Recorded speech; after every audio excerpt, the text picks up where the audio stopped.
This Worldwide Threats hearing provides the American people the opportunity to hear directly from our intelligence community leadership on the threats that face our nation. It's my pleasure to welcome our witnesses to today's hearing. Director of National Intelligence, the Honorable Tulsi Gabbard. Director of Central Intelligence Agency, the Honorable John Ratcliffe. Director of the Federal Bureau of Investigation, the Honorable Kash Patel.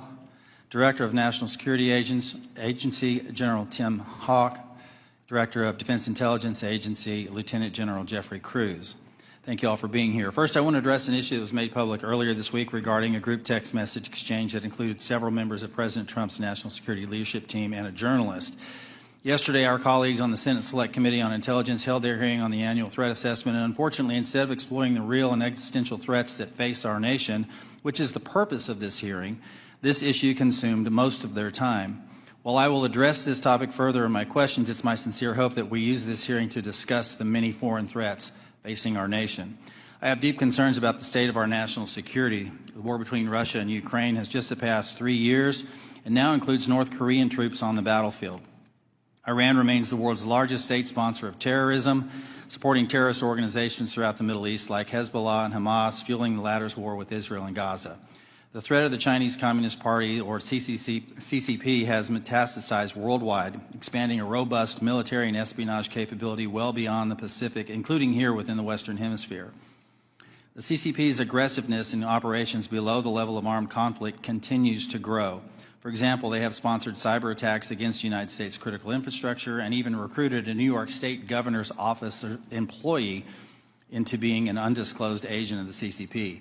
And after 4 years of a catastrophic open border policy and limited and in many cases no vetting, we have seen an explosion of illegal migrants crossing our border since 2021. In fiscal year 2024, 516 were identified to be known or suspected terrorists, 106 of whom tried to sneak into our country between ports of entry. And these are just the ones we caught of the nearly 3 million encounters recorded by Customs and Border Protection. We've also seen an ISIS-affiliated human smuggling network bringing more than 400 migrants into the United States. And this occurs through networks associated with cartels and gangs from Sinaloa to CJ&G, who present an unacceptable risk to the security of the American people. In the midst of such threats, many have understandably lost trust in the intelligence community. One reason I'm particularly concerned about is the pattern of lapses I've seen in analytic integrity and objectivity in some of the assessments provided by the IC in the last few years. From President Trump-Russia collusion fiasco to the origins of the COVID-19 pandemic to anomalous health incidents, there have been numerous instances of the IC suppressing certain reporting, using substandard reporting to support a pre-decided thesis, and failure or refusal to consider plausible alternative analyses. That, combined with many other examples of weaponized government, results in a situation where the United States is facing very real threats, while many of our citizens lack trust in those they empower to inform on our counter these threats. Look, I've been honored to serve our country for many years now, first as an explosive ordnance disposal technician in the Army, now as a representative for the 1st District of Arkansas and chairman of this committee. In my time here, I've traveled the world and met with countless IC employees, from everyday Americans doing challenging and often dangerous work of intelligence to agencies directors like yourselves.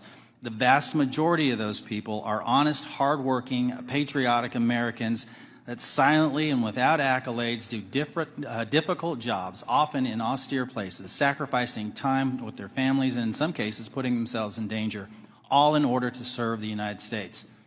These silent warriors deserve our gratitude and our respect. They do not deserve to have their reputations besmirched by poor leadership. Unfortunately, in recent years, we've seen instances of politicized, self-serving, dishonest leaders sustaining the reputation of our institutions and patriots by abusing the powers and sacred trust given to them by the American people. We have some real work to do. You in your roles as leaders of prestigious organizations and us as members of this committee charged with conducting honest and rigorous oversight must ensure that our institutions work for the American people. Those that don't uphold the stringent standards of integrity that the American people expect and deserve must be held accountable. In the instances where trust is breached, those involved must be held accountable. This will help rebuild the trust between the American people and those that serve them in the intelligence community. Today, we need you to be candid about the threats facing the United States. I have deep concerns that many threats have been downplayed or not taken seriously enough for some time, particularly in the homeland and the Western Hemisphere. I look forward to hearing your assessment. Thank you again to our witnesses for being here today, and with that, I want to yield to the distinguished ranking member, Mr. Himes, for his opening statement. Thank you, Mr. Chairman, and good morning and welcome to our witnesses. As the Chairman said, this hearing is an important opportunity for our committee and the American people to hear directly from the senior leadership of the intelligence community about the threats that our nation faces. I read the unclassified report and I found a lot of continuity in the IC's assessment about critical threats to our national security compared to last year's assessment. The IC continues to see threats from our principal adversaries, China, Russia, Iran, and North Korea. I must say, though, that after these last 2 months, I'm worried that the call may be coming from inside the House. This report calls Russia, and I quote, an enduring potential threat to U.S. power, presence, and global interests. But as far as I can tell, we're now on Team Kremlin. We vote with them and against our allies in the United Nations. We humiliate President Zelensky in the Oval Office. The President's chief Russian negotiator, Steve Witkoff, is repeating Russian talking points and participating on a madcap signal chat about an attack on Yemen while inside Russia. USAID is gone, and with it, all American soft power. If I had time, I would ask the generals at this table about what it means to our national security to give up our soft power. We're no longer helping struggling nations in Africa. China, or worse, terrorists, are filling the vacuum. I wonder how many of those African countries will be named in next year's threat assessment. Thanks to DOJ, the men we paid to guard the most vicious ISIS terrorists in the world in Syria walked off the job. Do you think we'll see their names in this document next year? Elon Musk fired the people who maintain our nuclear weapons. Does that feel like a threat to you? Apparently, all of this mayhem is cheered by the President of the United States and by 20-somethings with laptops and nicknames like Big Balls. But I've been doing this for a long time, and I know that Moscow and Beijing and Tehran and Pyongyang cannot believe their luck. Now we come to learn that people in the most dangerous and sensitive jobs on the planet put extremely specific pre-decisional discussions about a military attack on signal, which could be intercepted by the Russians and the Chinese. Everyone here knows that the Russians or the Chinese could have gotten all of that information, and they could have passed it on to the Houthis, who easily could have repositioned weapons and altered their plans to knock down planes or sink ships. I think that it's by the awesome grace of God that we are not mourning dead pilots right now. The two general officers sitting at the table and the people who work for all of you know that if they had set up and participated in the signal chat, they would be gone. And they know that there's only one response to a mistake of this magnitude. You apologize, you own it, and you stop everything until you can figure out what went wrong and how it might not ever happen again. But that's not what happened. The Secretary of Defense responded with a brutal attack on the reporter who did not ask to be on the signal chain. Yesterday, our former colleague Mike Waltz did the same in the White House and then went on Fox to call Jeff Goldberg a loser. What do you think the people who work for you are seeing and learning from that? Now, except for that last part, almost all of the mayhem slowly eroding our safety, our standing, and our security in the world has largely happened outside the IC. If you had a part in that, and I suspect you did, I thank you. I'll say it now and I'll say it again every time we see each other over the next couple of years. You must protect the thousands of patriots who go to work every day under you to keep us safe. You need to go to work every day thinking about their morale, their well-being, and their protection. I've done intelligence oversight for more than a decade. It's my job to ask you the tough questions and maybe even make you uncomfortable. But John, I don't ever walk through your lobby and look at those 140 stars on the wall without choking up over the fact that men and women far better than I will give their lives to keep us safe. There's about a dozen people in this room who know all their stories, and you know and I know that many of the men and women who have stars on that wall died because of bad decisions or poor judgment by their leaders. We've all worked together before, and recent events notwithstanding, we need you to succeed. Your people and our safety requires you to succeed. I really hope you do. But let me say now that if some over-caffeinated 20-year-old succeeds in firing your linguists, or your mathematicians, or your paramilitary officers, if you shut down some unit because Steve Bannon or Seb Gorka doesn't like it, America will be less safe, and people will get hurt. And I and this committee and history will be very unkind. Yield back, Mr. Chairman. Gentleman yields. Now recognize Director Gabbard to make a statement on behalf of the intelligence community. Thank you very much, Chairman Crawford and Ranking Member Himes. Members of the committee, thank you for the opportunity for us to be here to present the 2025 Annual Threat Assessment. I'm joined here by my colleagues from the CIA, DIA, FBI, and NSA. Our testimony today offers the collective assessment of the 18 U.S. intelligence elements making up the U.S. intelligence community and draws on the intelligence collection and information available to the IC from open source and private sector and the expertise of our analysts. It evaluates what the IC assesses most threatens our people and our nation's ability to live in a peaceful, free, secure, and prosperous society. As you know very well, we face an increasingly complex threat environment that is threatening us here at home and our interests abroad. I'll begin by focusing on what most immediately and directly threatens the United States and the well-being of the American people: the non-state criminal groups and terrorists putting American lives and livelihood at risk. I'll then move on to focus on the key nation states who have the capability to threaten our security and the interests of the United States. Cartels, gangs, and other transnational criminal organizations in our part of the world are engaging in a wide array of illicit activity, from narcotics trafficking to money laundering, to smuggling of illegal immigrants and human trafficking, which endanger the health, welfare, and safety of everyday Americans. Based on our latest reporting available for the year-long period ending October 2024, cartels were largely responsible for the deaths of more than 54,000 American citizens due to synthetic opioids.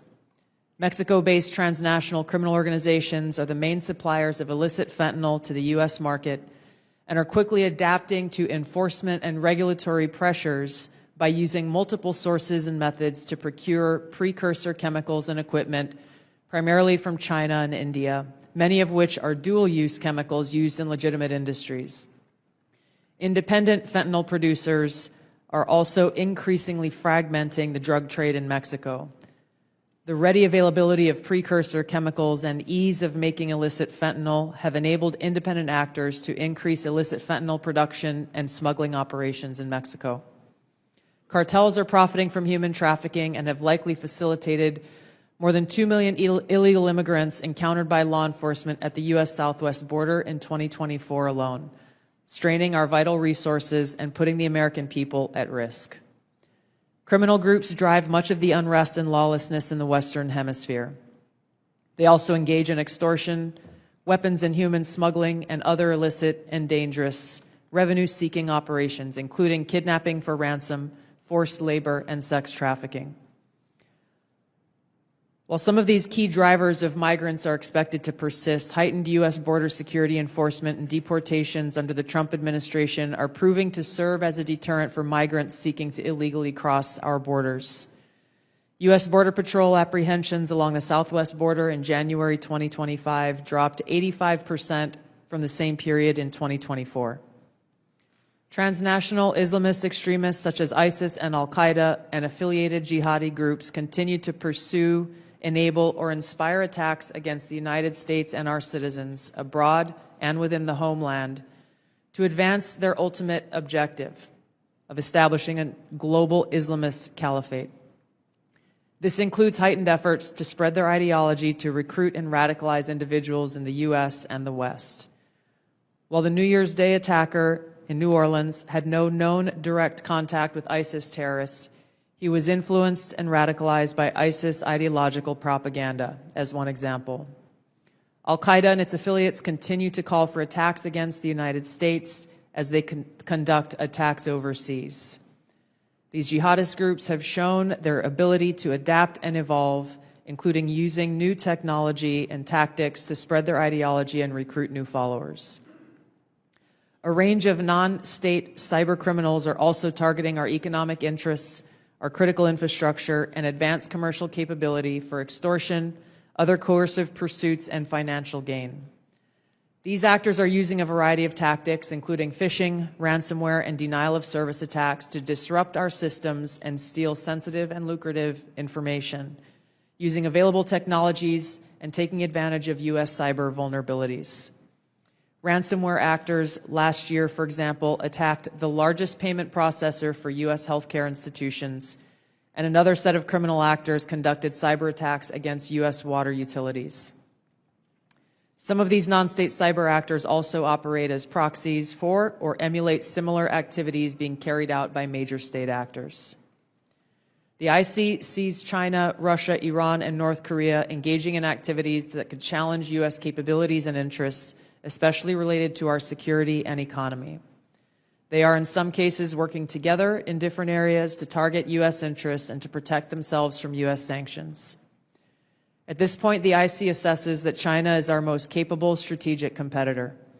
Under the leadership of Xi Jinping, the People's Republic of China seeks to position itself as a leading power in the world stage, economically, technologically, and militarily. Beijing is driven in part by a belief that Washington is pursuing a broad effort to contain China's rise and undermine CCP rule. China's most serious domestic challenge is probably China's slowing economy and the potential instability that could occur if socioeconomic grievances lead to large-scale unrest. Growing economic tensions with the United States and other countries could also weigh on China's plans for economic growth and domestic job creation. China's military is fielding advanced capabilities, including hypersonic weapons, stealth aircraft, advanced submarines, stronger space and cyber warfare assets, and a larger arsenal of nuclear weapons.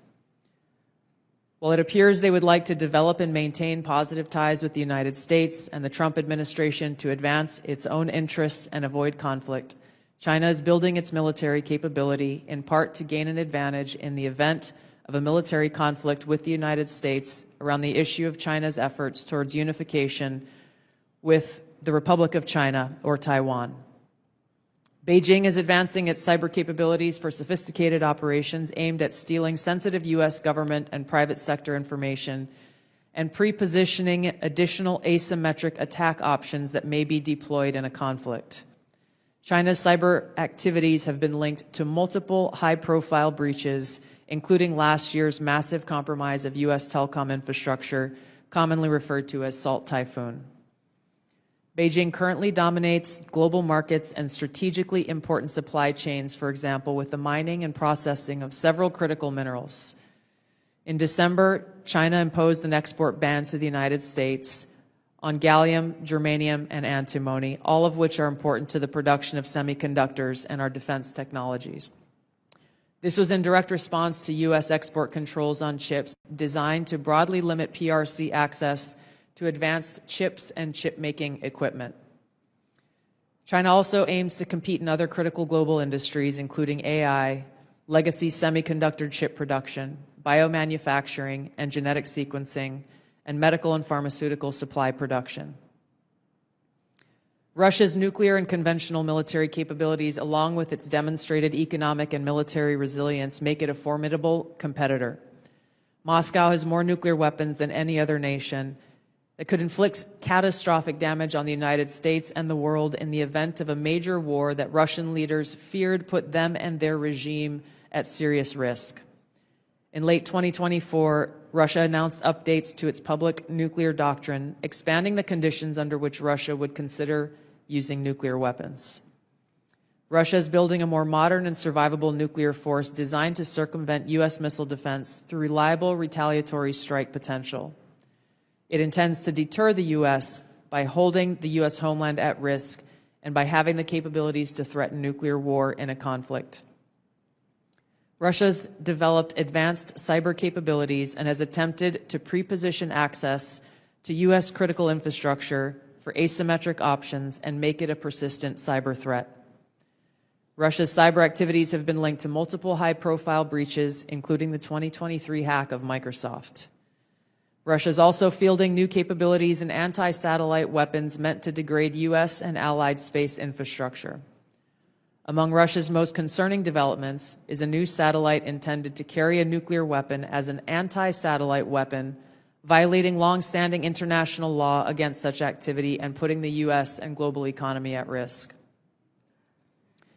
Iran continues to seek to expand its influence in the Middle East, despite the degradation to its proxies and defenses during the Gaza conflict. Iran has developed and maintains ballistic missiles, cruise missiles, and UAVs, including systems capable of striking U.S. targets and allies in the region. They've shown a willingness to use these weapons, including during a 2020 attack on U.S. forces in Iraq and in attacks against Israel in April and October 2024. Iran's cyber operations and capabilities also present a serious threat to U.S. networks and data. The IC continues to assess that Iran is not building a nuclear weapon, and Supreme Leader Khamenei has not authorized the nuclear weapons program that he suspended in 2003. We continue to monitor closely if Tehran decides to reauthorize its nuclear weapons program. In the past year, we've seen an erosion of a decades-long taboo in Iran on discussing nuclear weapons in public, likely emboldening nuclear weapons advocates within Iran's decision-making apparatus. Iran's enriched uranium stockpile is at its highest levels and is unprecedented for a state without nuclear weapons. Iran will likely continue efforts to counter Israel and press for a U.S. military withdrawal from the region by aiding, arming, and helping to reconstitute its loose consortium of like-minded terrorist actors, which it refers to as its axis of resistance. Although weakened, this collection of actors still presents a wide range of threats, including to Israel's population and U.S. forces deployed in Iraq and Syria, as well as U.S. and international military and commercial shipping and transit. North Korean leader Kim Jong-un is pursuing stronger strategic and conventional capabilities that can target U.S. forces and allies in the region, as well as the U.S. homeland, to bolster North Korea's leverage and stature, defend its regime, and achieve at least tacit recognition as a nuclear weapons power.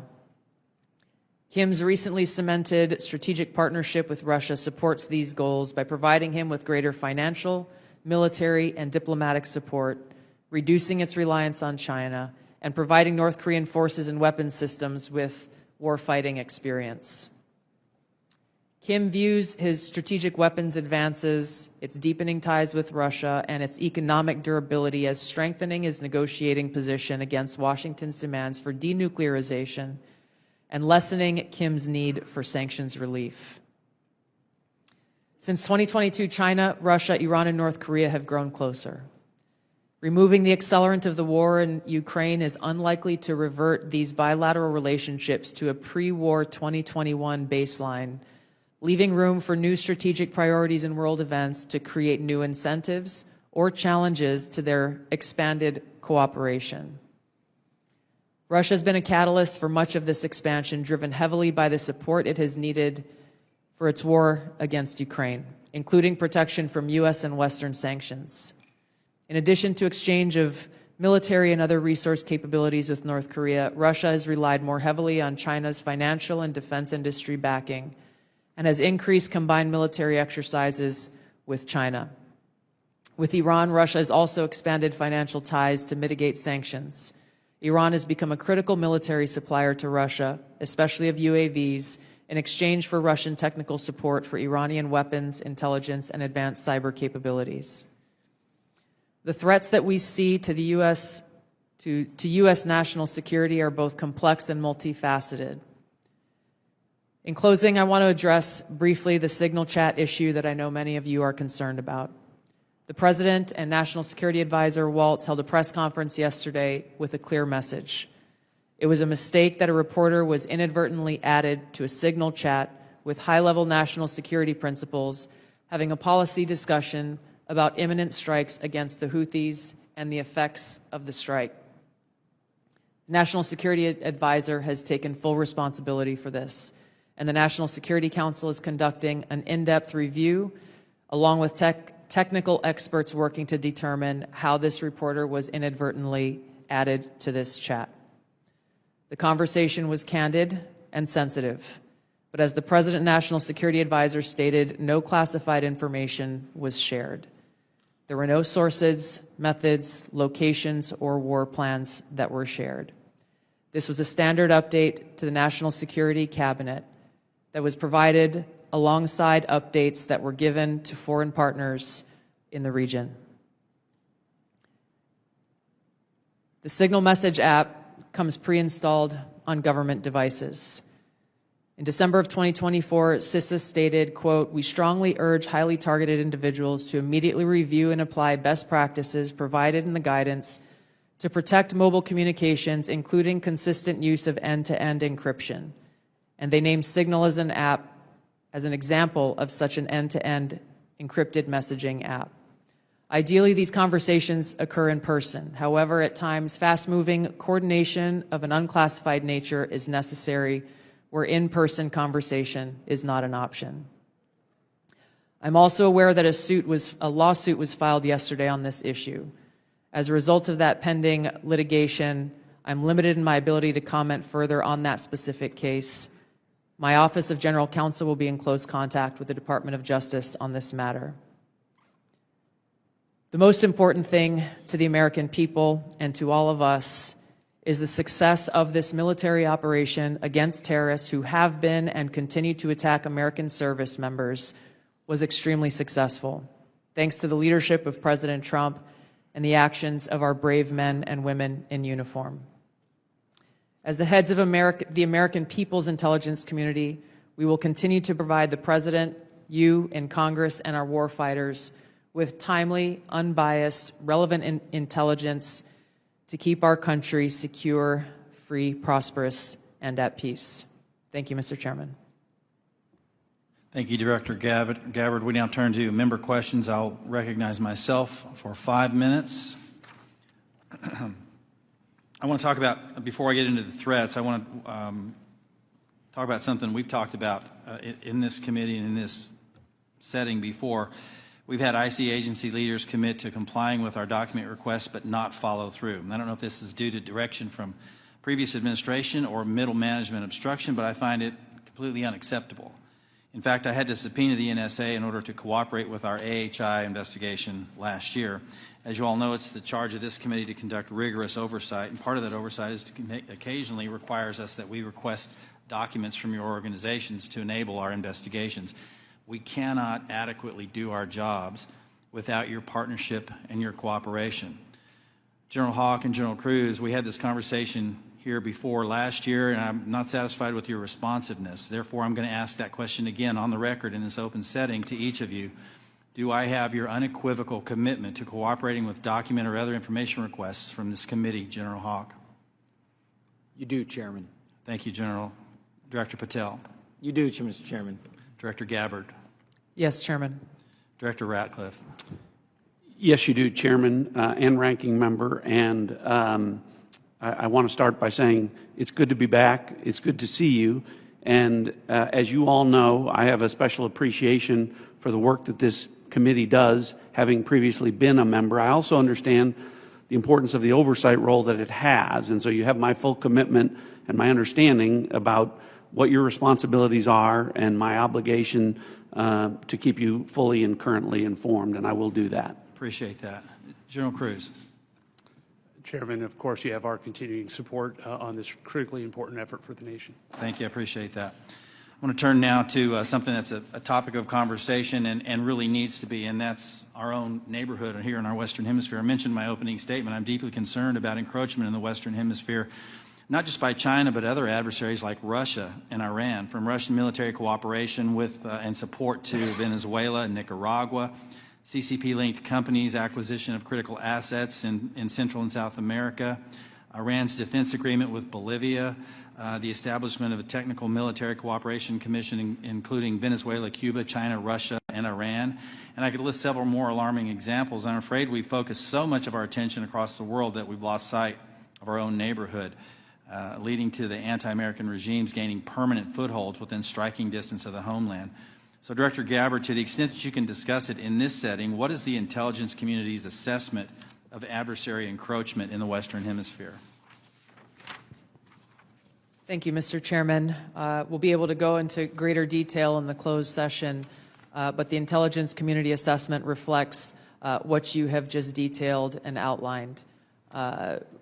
The continued competition, encroachment, and investments that are occurring in the Western Hemisphere have rapidly increased and continue to pose a threat both to our economic interests and to our security. Every day there are new reports of further attempts. One just recently that came up yesterday with investments that are being made in the southeast part of the United States. Again, I'll go into this further in a closed setting, but the intelligence assessments that we are receiving are being shared with senior cabinet officials, Department of Energy, Commerce, Treasury, those who are working alongside us to not only monitor, but to determine the best policies that will protect our interests. Thank you. I want to turn to Director Patel real quick in the time that I have left. If you can flesh this out for me just a little bit. You indicated something that caught my attention in the proceeding yesterday, and that was your involvement with the Judicial Drug Task Force that you partner with at the state level, and how that has yielded positive results with regard to cartel activity. Can you put a little finer point on that to describe those partnerships in the 53 seconds we have remaining? Yeah, I'll try to be brief. Mr. Chairman, Mr. Vice Chairman, thanks for having us, Ranking Member. My priorities at the FBI have been to partner with state and local law enforcement in ways that we have not done so before, particularly on information sharing, and it's a two-way street. And in order for us to effectuate drug seizures and narcotics interdictions in the 50 states, we treat them as all border states, because that's what's happening. We have an American citizen die of a drug overdose every 7 minutes. That is wildly out of control and unacceptable. But the FBI cannot do that mandate and secure the American people from Washington, D.C. So we're putting resources in the field. We are working with our partners at the state and local level, and we are seeing immediate results, as we are seeing in Arkansas, as I outlined yesterday, with hundreds of arrests, thousands of pounds of narcotics seized, dozens of weapons, and multiple indictments. Thank you, Director. I'm going to yield and recognize Ranking Member Himes for 5 minutes. Thank you, Mr. Chairman. If there's something I care as much about as the national security of the United States, it's the powers and prerogatives of this Congress and its oversight duties. So I want to spend a minute or so on yesterday's testimony in front of the Senate and direct these questions in particular to Director Patel and Director Gabbard. Yesterday, Senator Heinrich asked, did this conversation, referring to the signal chat, include information on weapons, packages, targets, or timing? Director Patel, you said not that I'm aware of. Director Gabbard, you said same answer. This morning we learned that the signal chat included the following update, forward-looking update from the Secretary of Defense. Time now, 11:44 Eastern Time. Weather is favorable. Just confirmed with CENTCOM. We are go for mission launch. 12:15 Eastern Time. F-18 launch. First strike package. 13:45 trigger-based F-18 first strike window starts. Target terrorist is at his known location, so should be on time. Also, strike drones launch. MQ-9s. 14:10 more F-18s launch. Second strike. Do either of the directors want to reflect? Senate, you were on this. You were on the signal chat, correct? No. Okay, but did you review the material on the signal chat? No, I wasn't on it. Director Gabbard? Yes, Ranking Member. My answer yesterday was based on my recollection or the lack thereof on the details that were posted there. I was not, and what was shared today reflects the fact that I was not directly involved with that part of the signal chat, and replied at the end reflecting the effects, the very brief effects that the National Security Advisor had shared. So it's your testimony that less than 2 weeks ago you were on a signal chat that had all of this information about F-18s and MQ-9 Reapers and targets on strike, and you in that 2-week period simply forgot that that was there. That's your testimony? My testimony is I did not recall the exact details of what was included there. That was not your testimony. Your testimony was that you were not aware of anything related to weapons packages, targets, and timing.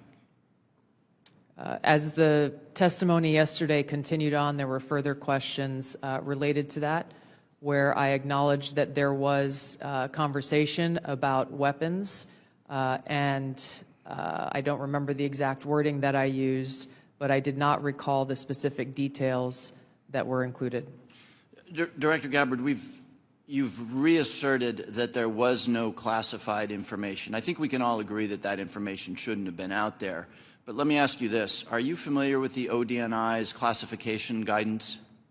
I'm familiar with it. I've actually got a copy right here. If I read you a part of that guidance, I wonder if you could tell me what the level of classification indicated is. I'm reading from your classification guidance.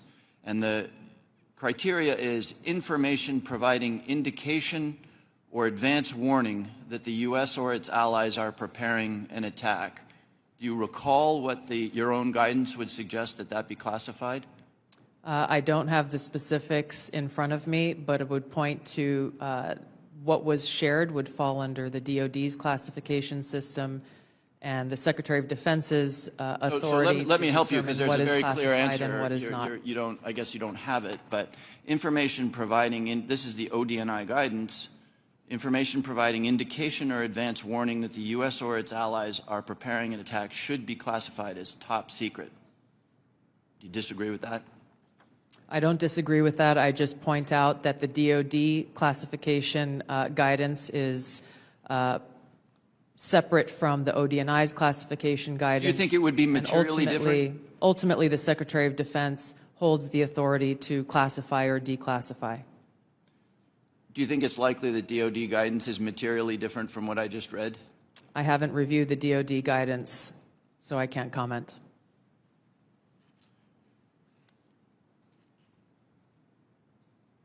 Director Gabbard, a lot of this suggests sort of a lack of sobriety. When there's punch emojis and fire emojis, it's a lack of sobriety. I don't mean that literally. But I have one last question for you, because I think people really listen to what you have to say. You, on March 15th, as DNI, retweeted a post from Ian Miles Chong, who is listed on RT, that's Russia Today's website, as, quote, a political and cultural commentator who has contributed content to RT since at least 2022. Director Gabbard, do you think that it's responsible for you as head of the intelligence community and the principal presidential intelligence advisor to retweet posts from individuals affiliated with Russian state media? That retweet came from my personal account, and I would have to go back to look at the substance of the tweet. Can I, just so that we don't have a lack of confusion amongst our allies and enemies and us, can I act perhaps that you not think that you should be saying one thing on your personal account than you say officially? I maintain my First Amendment rights to be able to express my own personal views on different issues. Thank you. I yield back, Mr. Chairman. Gentleman yields. Now recognize the distinguished Vice Chairman, General Kelly.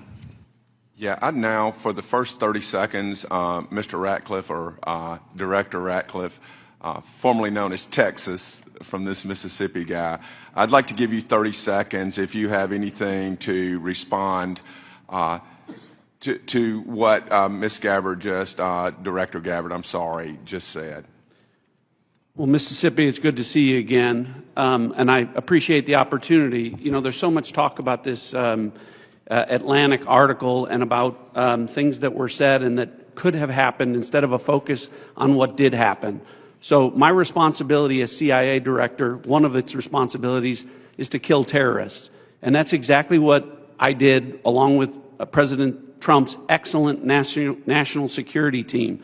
That's what we should be focused on. With regard to that article, I also would appreciate the opportunity to relay the fact that yesterday I spent 4 hours answering questions from senators as a result of that article that were intimating that I transmitted classified information because there were hidden messages. Those messages were revealed today and revealed that I did not transmit classified information, and that the reporter, who I don't know, I think intentionally intended it to indicate that. That reporter also indicated that I had released the name of an undercover CIA operative in that signal chain. In fact, I had released the name of my chief of staff, who is not operating undercover. That was deliberately false and misleading, and I appreciate the opportunity to reflect that my answers haven't changed. I used an appropriate channel to communicate sensitive information. It was permissible to do so. I didn't transfer any classified information, and at the end of the day, what is most important is that the mission was a remarkable success, is what everyone should be focused on here, because that's what did happen, not what possibly could have happened. Thank you, Director Ratcliffe. Director Patel, thank you for the great job that you've done. So, first of all, your coordination and trying to comply with the letter that was sent last year and the year before asking for the baseball shooting, of which what I got was basically what happened on the field, and I was there, so I don't need to know that, although no one from the FBI ever talked to me about what happened. They talked to people who were not there.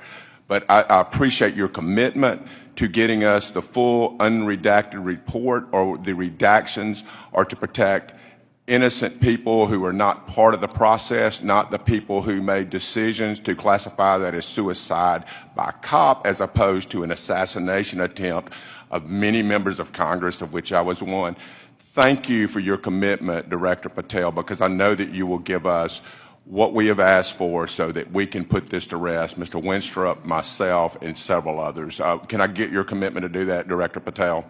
In fact, I just got an update, Mr. Vice Chairman, from my team. You'll have all of those materials to you and your committee by the close of business today, or at the latest tomorrow morning. And just really quickly, Director Ratcliffe, and I don't want to go over time. I think it's so important for everybody to have their time. Can you tell me the impact that DOGE has had in causing you to fire people you shouldn't have fired, or release people who are instruments of national security no longer there? Tell me if you've had any impact specifically that DOGE has caused you to lose someone who was necessary for national security.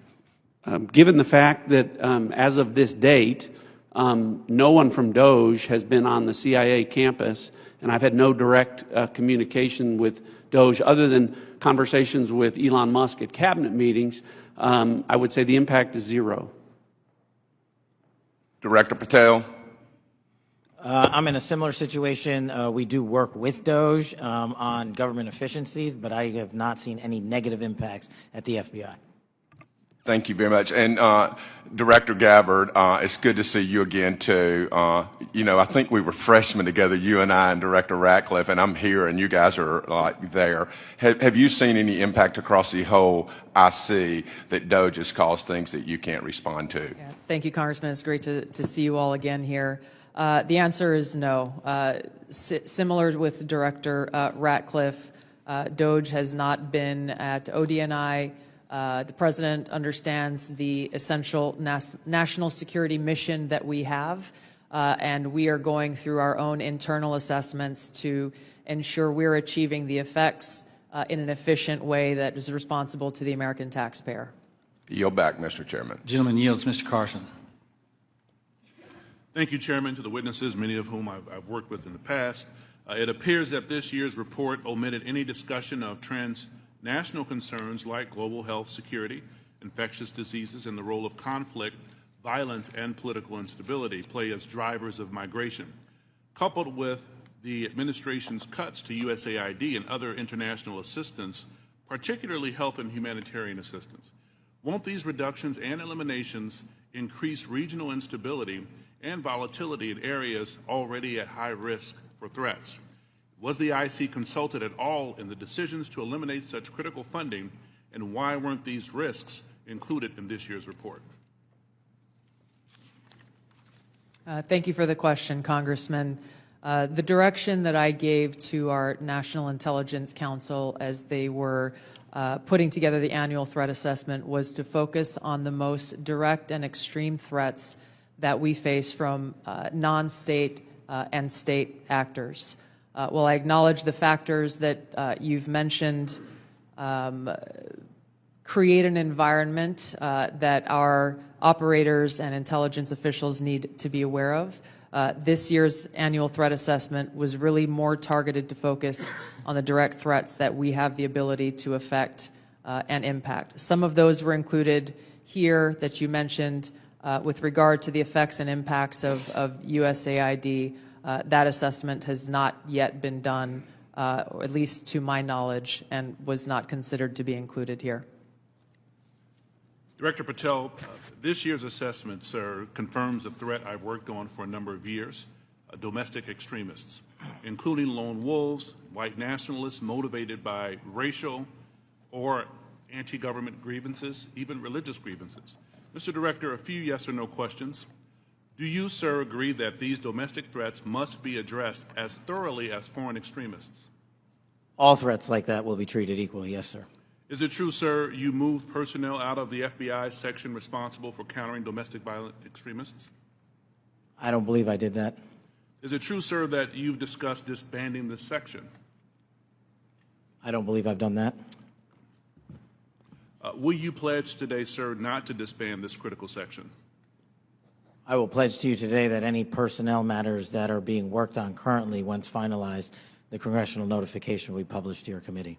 Mr. Chairman, I yield back. The gentleman yields. Now recognize the gentleman from Illinois, the former federal prosecutor, Mr. LaHood. Well, thank you, Mr. Chairman. I want to thank all of our witnesses today for your service to our country. And I want to focus my questions this morning on FISA Section 702. And Director Radcliffe, welcome back to the committee. In your confirmation hearing before the Senate, you were asked extensively about FISA and Section 702, and I think laid out a compelling narrative on how, as you described it, quote, how indispensable it is to national security. And you were also asked about a warrant requirement on Section 702. And your answer to that was, quote, on whether a warrant makes sense on 702. Your quote was, the answer is no. We're talking about national security issues where sometimes minutes matter in the ability to disrupt or interdict the bad actors or to act upon the intelligence that you can gain from that, unquote. Director, I wanted to ask you, is that still your belief today regarding the warrant requirement? Congressman, it absolutely is. You've accurately reflected my prior testimony. It is also my testimony that 702 is indispensable to our intelligence picture, and the loss of it would be catastrophic to CIA. And the reason that I say that from this position is not only is 50% of all of our critical analysis provided to the President as Commander-in-Chief in the President's daily brief 702 derived, 70% of CIA's success with regard to advanced weapons counterproliferation is the result of 702 collected information. And finally, 90% of CIA's successful interdictions with regard to synthetic drugs like fentanyl are the result of 702 collection. It's absolutely indispensable to the work that CIA does, and I'm glad that you gave me the opportunity to reflect that to this committee. Thank you, Director. And just to ask a follow-up on that, as you know, in the House last year when we had our FISA reform and Section 702 reform measures put in place, you know, we had a debate, robust debate on the House floor regarding the warrant requirement. It was a very, very close vote, 212 to 212. Director Radcliffe, what can you tell our members to alleviate and reassure them on, again, the harm that a warrant requirement would do to 702? Well, Congressman, it would impose a de facto ban on lawfully querying previously collected data to find threats against U.S. persons and government officials. So that would be, again, catastrophic to our efforts to keep our community safe. And I would also point out, because I know that these are legitimate concerns with regard when we talk about FISA and 702 specifically, everyone on this committee recalls that when I was a member, I also called out FISA abuses when they occurred. And I don't want there to be any violation of Americans' civil liberties and Fourth Amendment rights. But I would point to the CIA's, frankly, impeccable record of compliance, and we can talk about that more in a closed session. Thank you, Director. Director Patel, I want to turn to you. Similar in your Senate confirmation, you were asked extensively about 702. And as you know, in our bill that we passed last year, we put lots of reforms and changes and protocols in place for the FBI. And I know that you're supportive of many of those.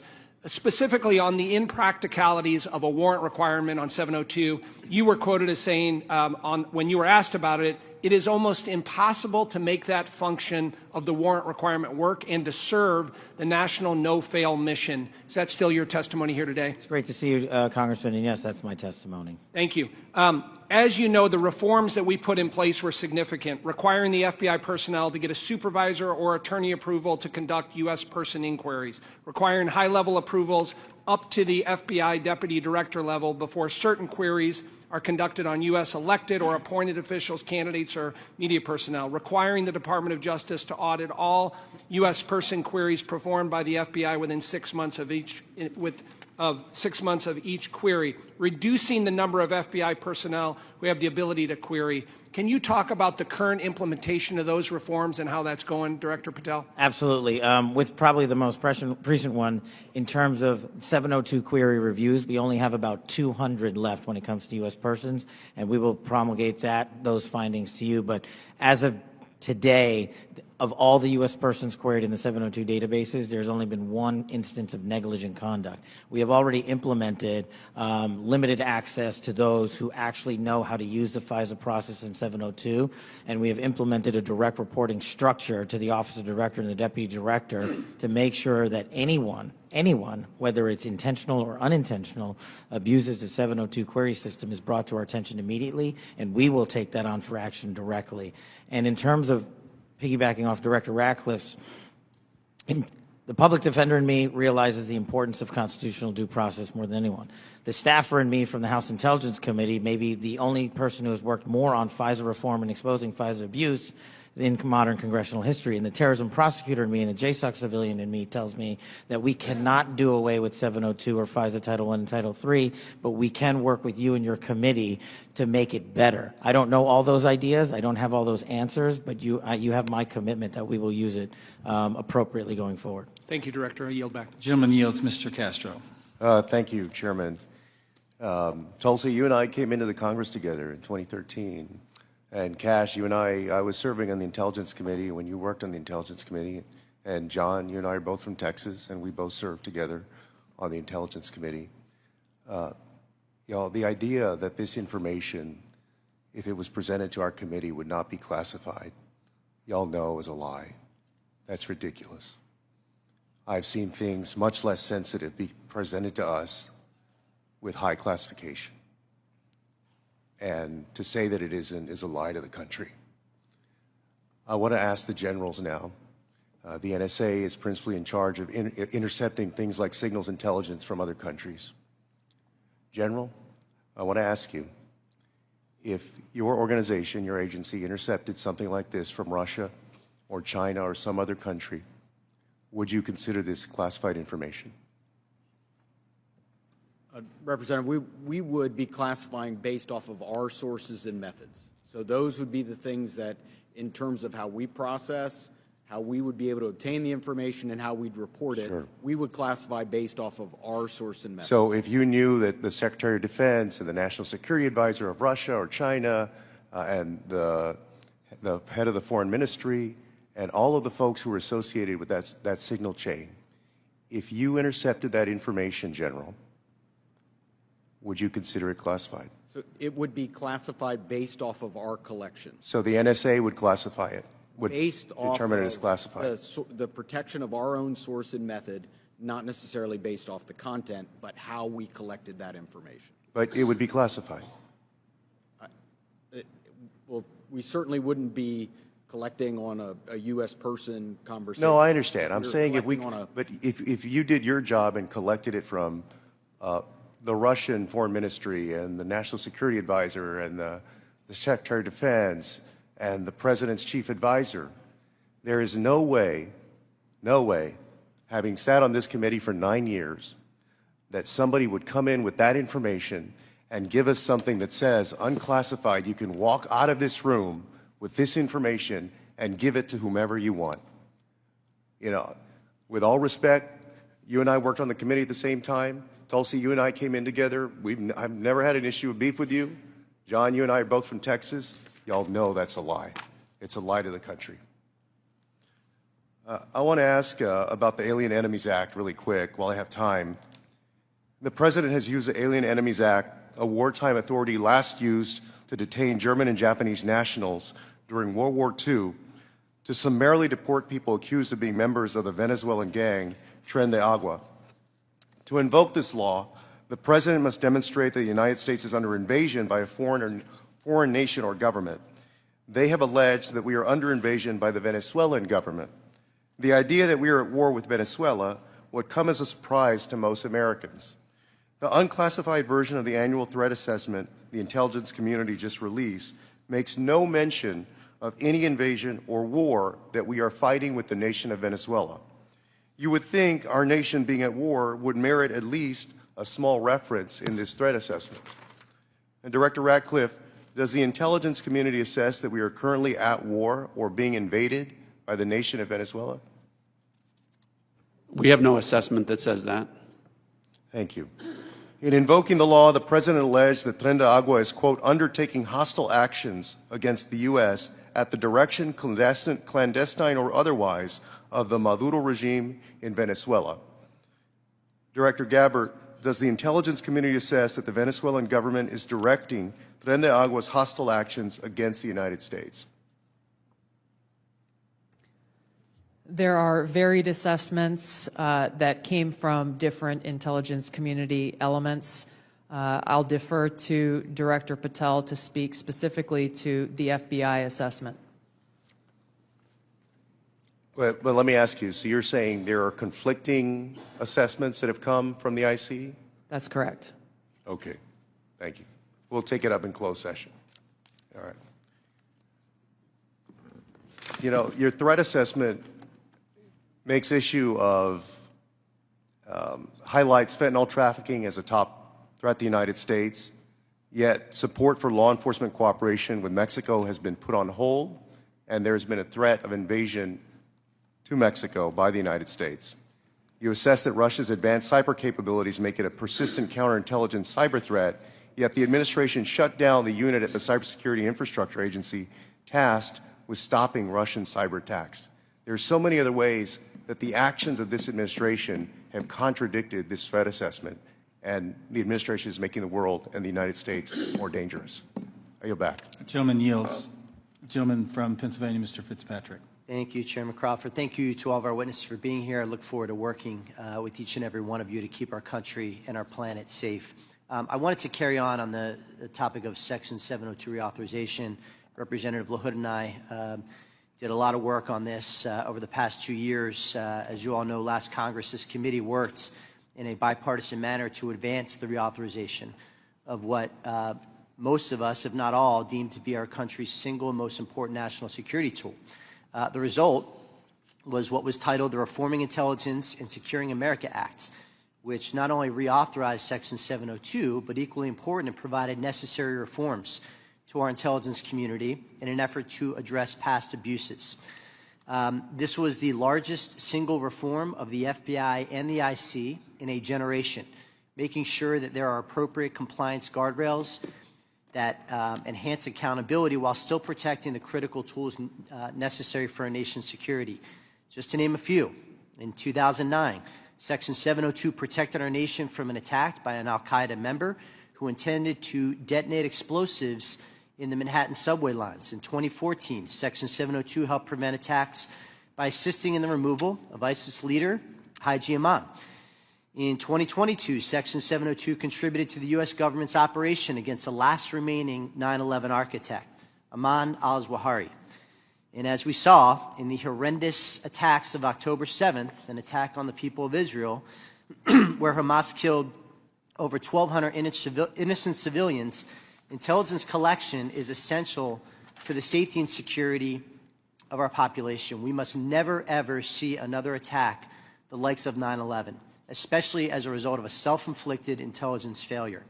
not reauthorizing the use of this authority in this coming year would intentionally and willingly put the United States at a disadvantage against actors who seek our destruction. Representative LaHood touched on the warrant requirement. As you all know, that is really the linchpin here. And I think it's abundantly clear for members of this committee, members of this Congress, and for members of our Intelligence Committee to understand that a warrant requirement is on the collection of data. A warrant requirement cannot apply to the querying of already lawfully collected data. To follow that theory to its logical extreme would be to say that a police department who has an evidence locker containing lawfully collected data has to get a warrant to re-enter that evidence locker. It'd be akin to say to a police officer they cannot run a license plate, which is querying off of lawfully collected Department of Transportation data without getting a warrant. It would shut down the courts, it would shut down law enforcement, it would make our country much less safe. So I want to ask Director Patel, Director Radcliffe, I want to yield the floor to you as we will be working with all of you, particularly your two agencies on reauthorization, to share your thoughts.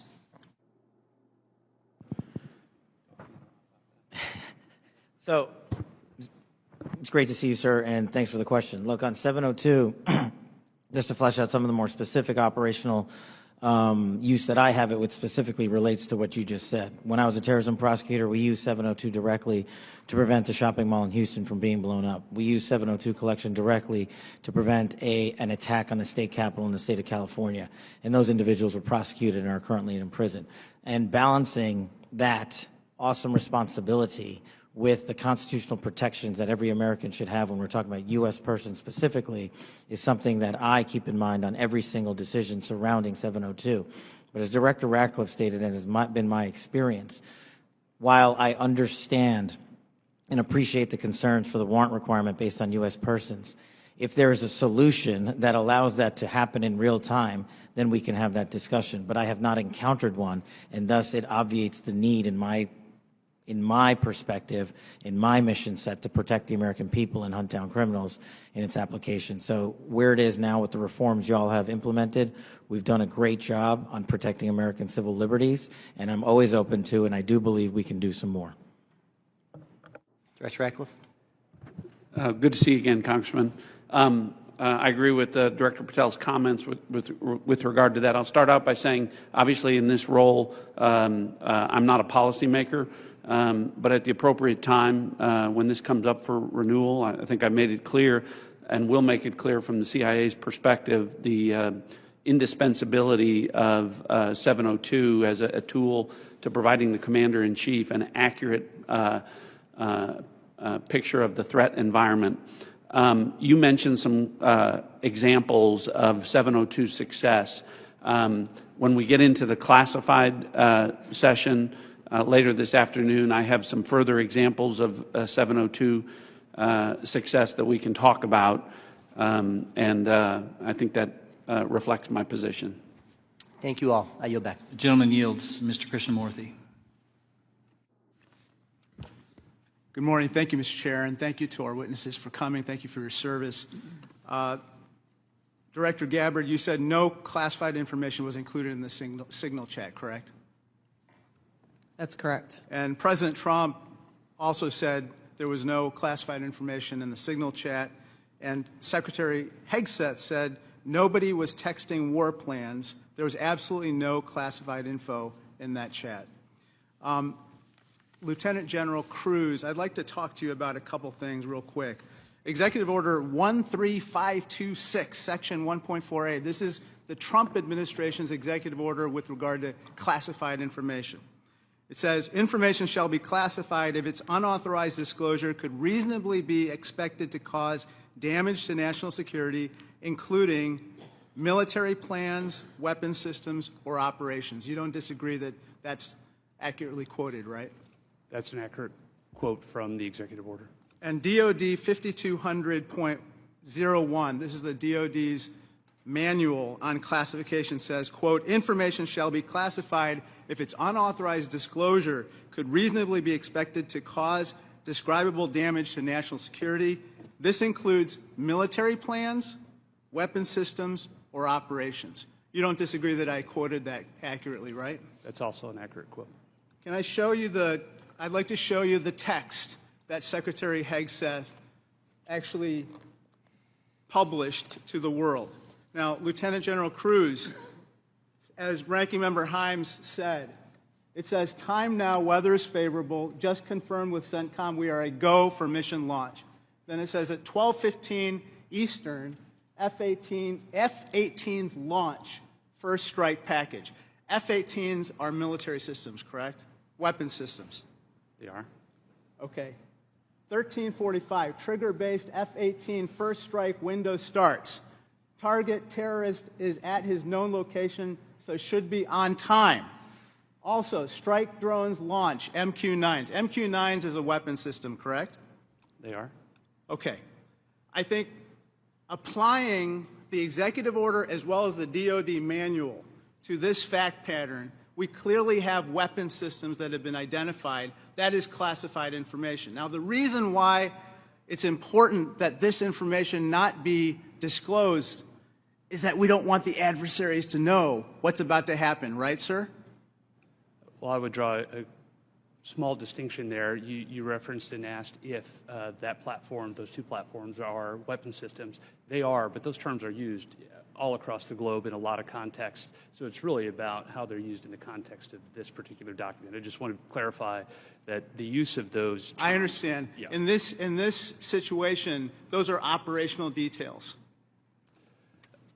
They are operational details, but again, as you quoted the DoD instruction, it's about operations. So as you further go down into what are the operational details, I think as we had a discussion yesterday, the important aspect, I think all of us are very familiar. This is classified information. This is classified information. It's a weapon system as well as sequence of strikes as well as details about the operations. And so I think that just piggybacking off of what some other members have said, using the DoD's manual as well as the executive order in operation today with the Trump administration, this text message is clearly classified information.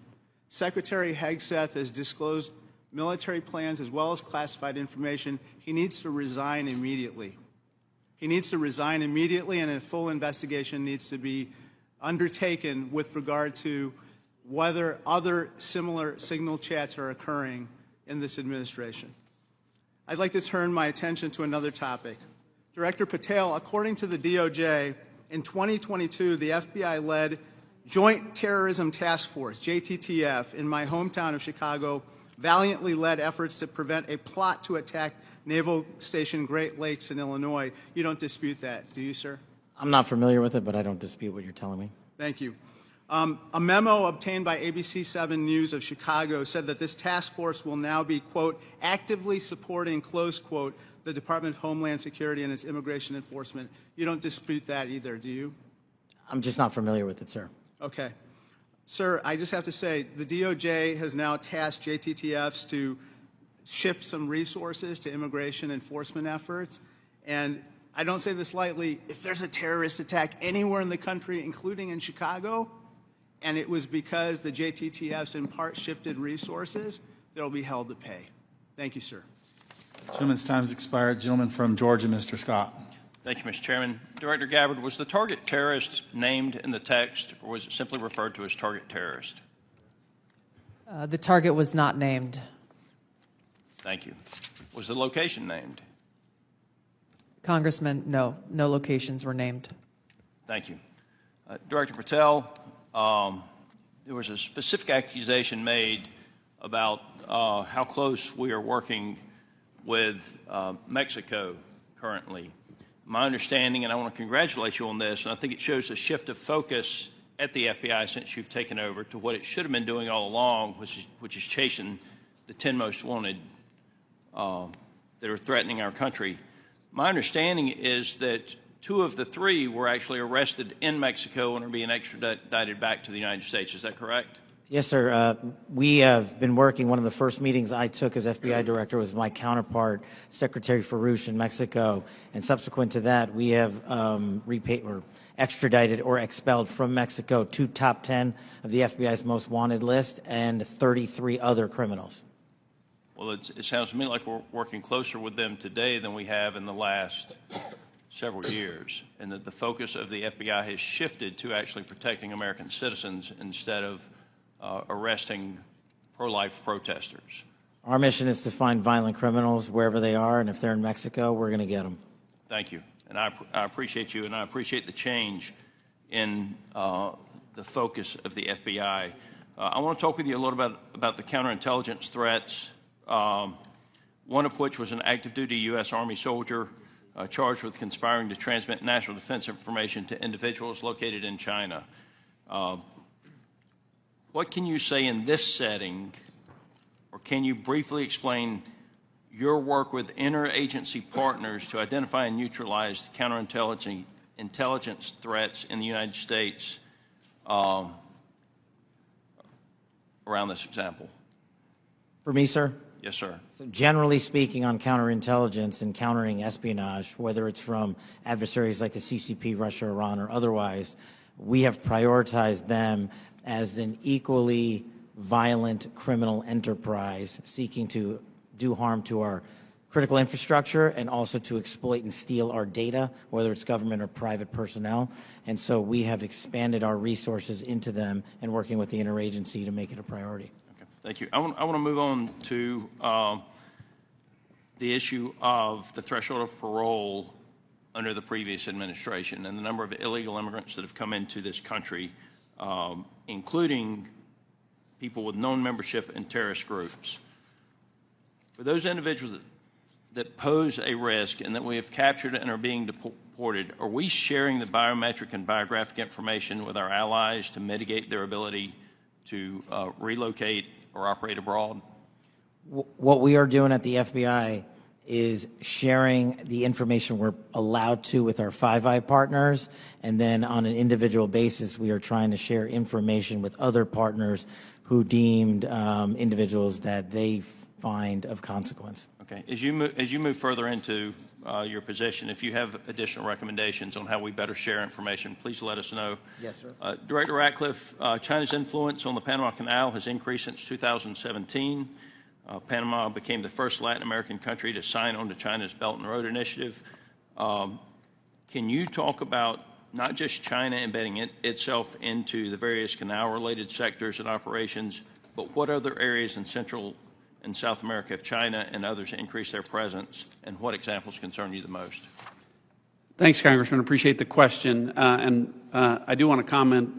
The question before about cooperation with Mexico, it's really across the IC.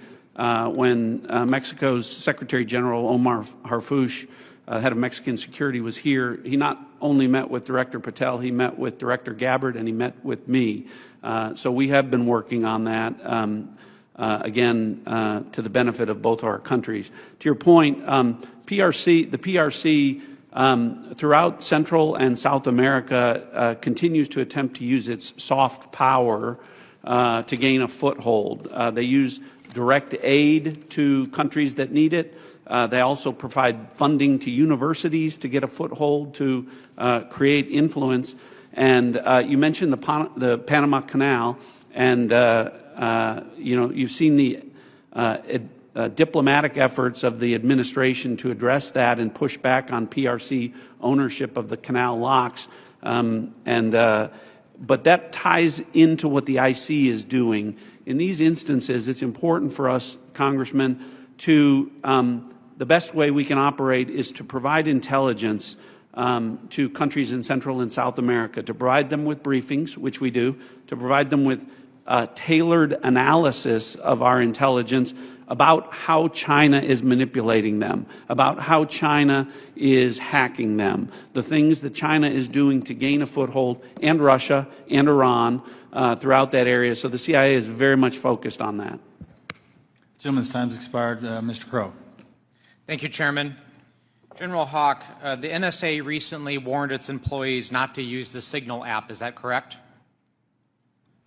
What we did, Congressman, is we put out cybersecurity advisories on a whole host of systems. On the Signal app that was included in that advisory, right?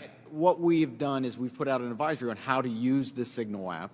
and other encrypted applications, because we do encourage our employees and their families to use encrypted. Because there's risk to that app. There are. Okay. General Cruz, DoD also issued a warning about vulnerabilities to the Signal app recently, correct? That's correct. Okay. Director Gabbard, you were on this Signal text chain in question, correct? Yes. As was Mr. Witkoff, the administration's lead negotiator with the Russians, correct? Yes. And at the time, Mr. Witkoff was actually in Russia during this chat discussion, was he not? I was not aware of that. Was he on his personal phone at the time? I don't know. Well, it's my understanding that he was indeed in Russia. Director Gabbard, you were also traveling during this discussion, correct? Yes. And where were you? I was traveling through the Asia-Pacific region. I don't recall which country I was in at that time. You don't remember the country? I'd have to go back and look at the schedule. Director Gabbard, I want to direct your attention again to the text chain where it says, just confirmed with CENTCOM, we are a go for mission launch. Does that indicate to you that there is about to be a military operation? Yes. Director Gabbard, earlier in this hearing, we heard about the DoD's classification standards. I want to now turn my attention to your classification standards. You're the Director of National Intelligence. The Office of the Director of National Intelligence classification guide says, quote, information providing indication or advance warning that the U.S. or its allies are preparing for an attack, end quote, is to be classified as top secret. Are you familiar with that? Yes. Director Gabbard, have the Houthis indicated an ability to shoot down American aircraft? Yes. They have in fact done so, haven't they? Yes. Including MQ-9 Reapers, haven't they? That's correct. And that was one of the systems used in the attack recently that's the subject of this discussion, is it not? Correct. General Cruz, are you familiar with this system? I'm not wearing my glasses at the moment, but... Well, I'll help you out. This is an SA-3 anti-aircraft system. Correct. Are you familiar with this next system? I am. What is it?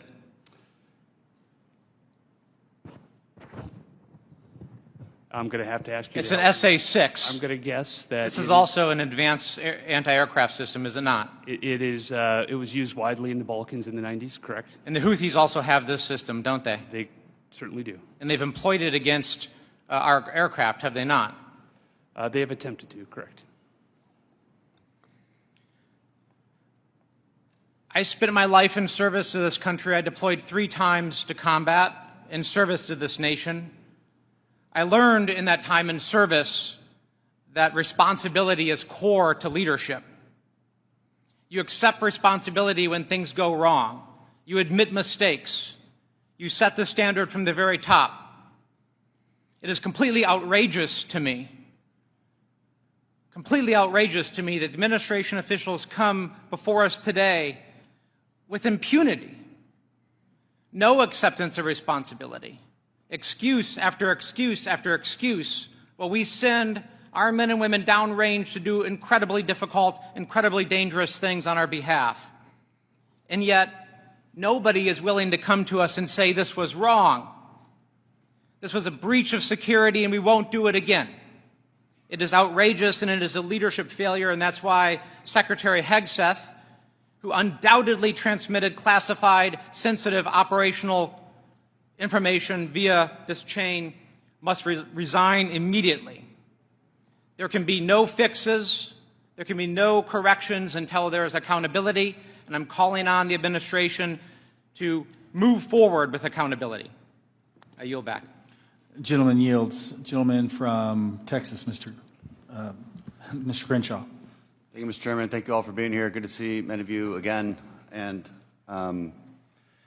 thank you for enduring 2 long days. I will note I always use fire emojis when I see terrorists getting killed. And I want to talk about cartels. This is a subject that is near and dear to my heart. I've been investigating it thoroughly for the last couple of years. And I'm glad to see that it's mentioned in all of your opening statements. I mentioned it at the very beginning of the threat assessment. There's a lot to work on here. One of our task force, we had a cartel task force in Congress. One of our key findings was that there needs to be a centralized, maybe call it authority or maybe call it office, maybe call it cartel czar within the administration that actually coordinates all the very different aspects of fighting this battle. Has anything like that been talked about? I'll go to you, Director Gabbard. Thank you, Congressman. It's good to see you again. This is very much central to the conversations and planning and execution of the President's focus on targeting the cartels and the threats that they pose to the American people. Homeland Security task forces are being set up that include across the government integration. I can speak from my standpoint from the intelligence community, and our National Counterterrorism Center is leaning heavily forward into gathering and consolidating and integrating the intelligence that comes from DEA and others who've been working this issue for a while to make it so that it can be shared and integrated through the federal, state, and local law enforcement equities who are going after this problem. Yeah, we'll talk a lot more about that exact thing in closed session, but at a higher level, our recommendation is there needs to be someone at a much higher level that coordinates state, DOD, CIA, FBI, Homeland. It's a massive problem, one I'm all too familiar with. Director Patel, the FBI is tasked with working foreign corruption charges. In the past administration, the FBI told me they actually don't focus on Mexico very much. Because now, in their defense, they say the reason is because they won't get anything out of it, because they don't have a cooperative government to work with. I think a lot has changed. Do I have your commitment that we will at least start following up on those, because the judiciary system in Mexico is a key component in our failures to address the cartels? You do, Congressman. Apologies for not getting back to you sooner. You're good. Appreciate it. I also want to ask you that the FBI has disrupted an alarming number of terrorist attacks in the last year, last 2 years. Great on the FBI for doing that. I don't think many Americans realize how good the FBI has been at this.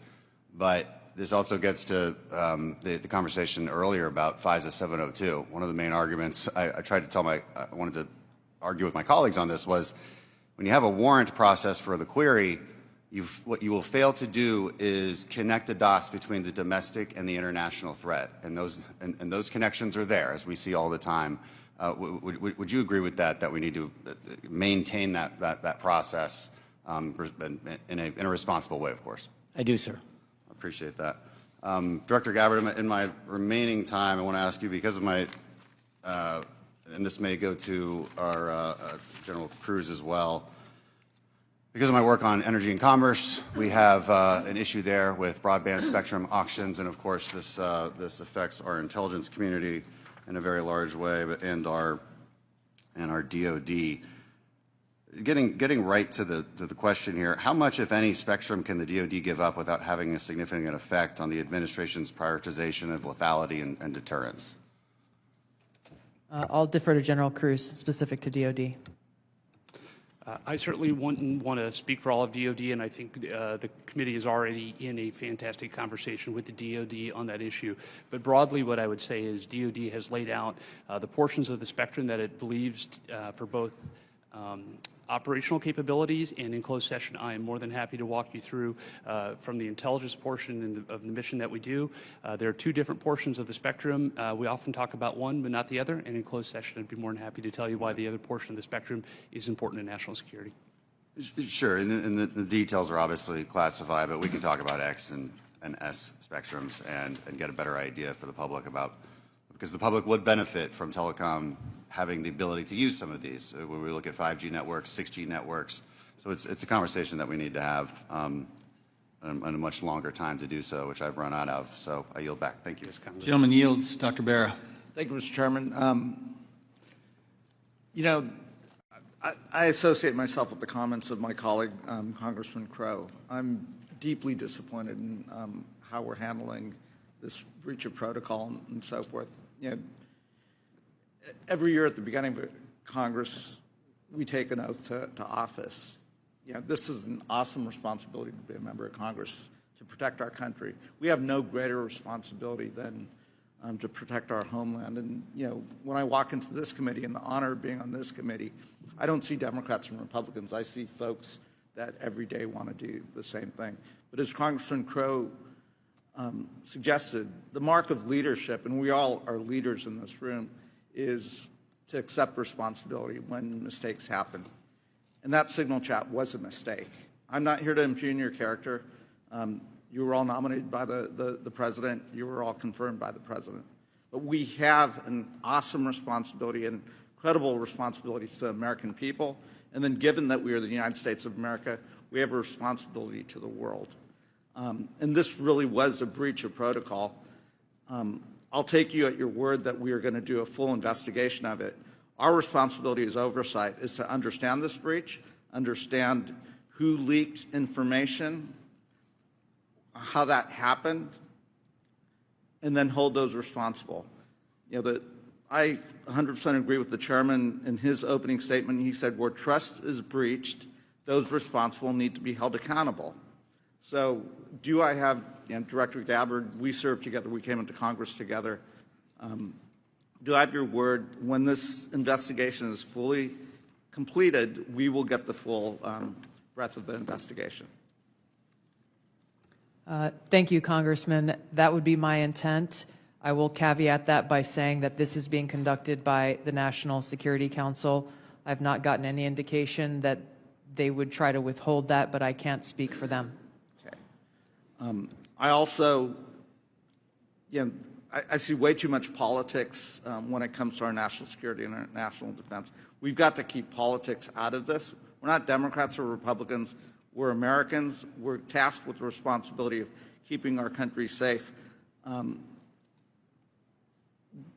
Director Gabbard, you have an awesome responsibility here to advise the president, to collate all the information, everything that the IC is providing, and provide that best advice and guidance to the President of the United States. We have to keep politics out of this. Even if the president disagrees with this, if it goes against his personal wishes, if he's considering an order that potentially is unconstitutional or illegal or compromises our security, I want your word that you will always provide and give that honest advice to the president, even if it will make him angry. Thank you, Congressman. I appreciate the question because, as you said, I do take this responsibility very seriously. And it was my commitment to the President, to the Senate, the American people, that as the Director of National Intelligence, I will ensure to provide the President and all of you as policymakers with that unbiased, relevant, and timely intelligence. And to your specific question, the answer is yes. I will inform the President of that accurate, timely, unbiased intelligence reporting, whether it is something that agrees with an assumption or a view or an objective or not. That's my responsibility to him and to the American people. Great. I would just offer advice. In your role, what you do on your personal devices versus your official devices, you're speaking to the public, and I would just offer, as I conduct myself, what I say personally is always going to be considered Congressman Barra saying it.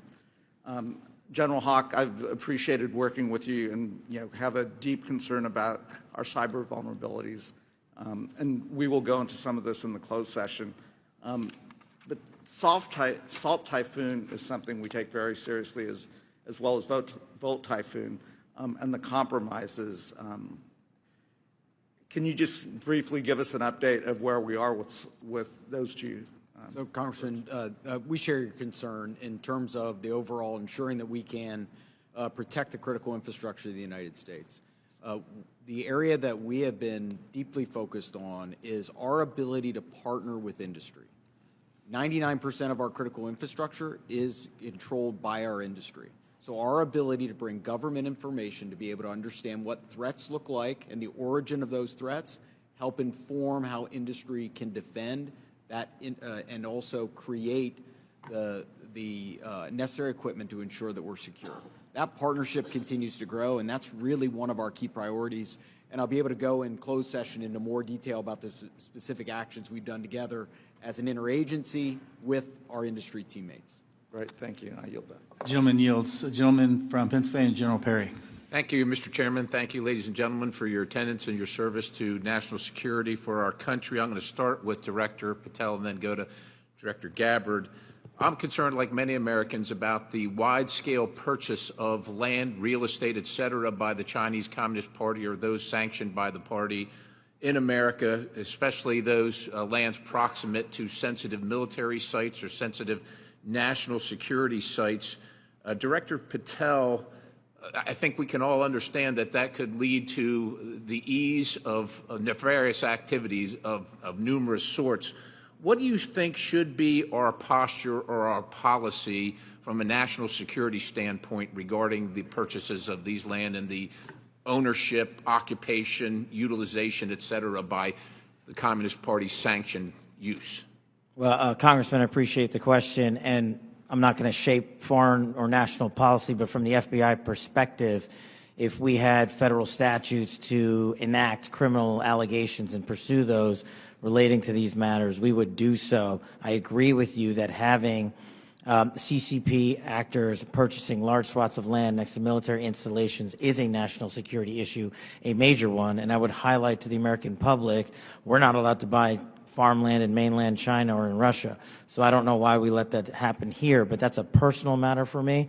If I were given more legislation on it, I would love to act on it. Thank you. Director Gabbard, I'm going to look at, keeping with the same theme, crypto mining by the sanction. Well, you can't crypto mine in China, right? It's outlawed in China. However, of course, we're supportive of crypto. I am in the United States of America, but China's mining in America where they can't mine in China.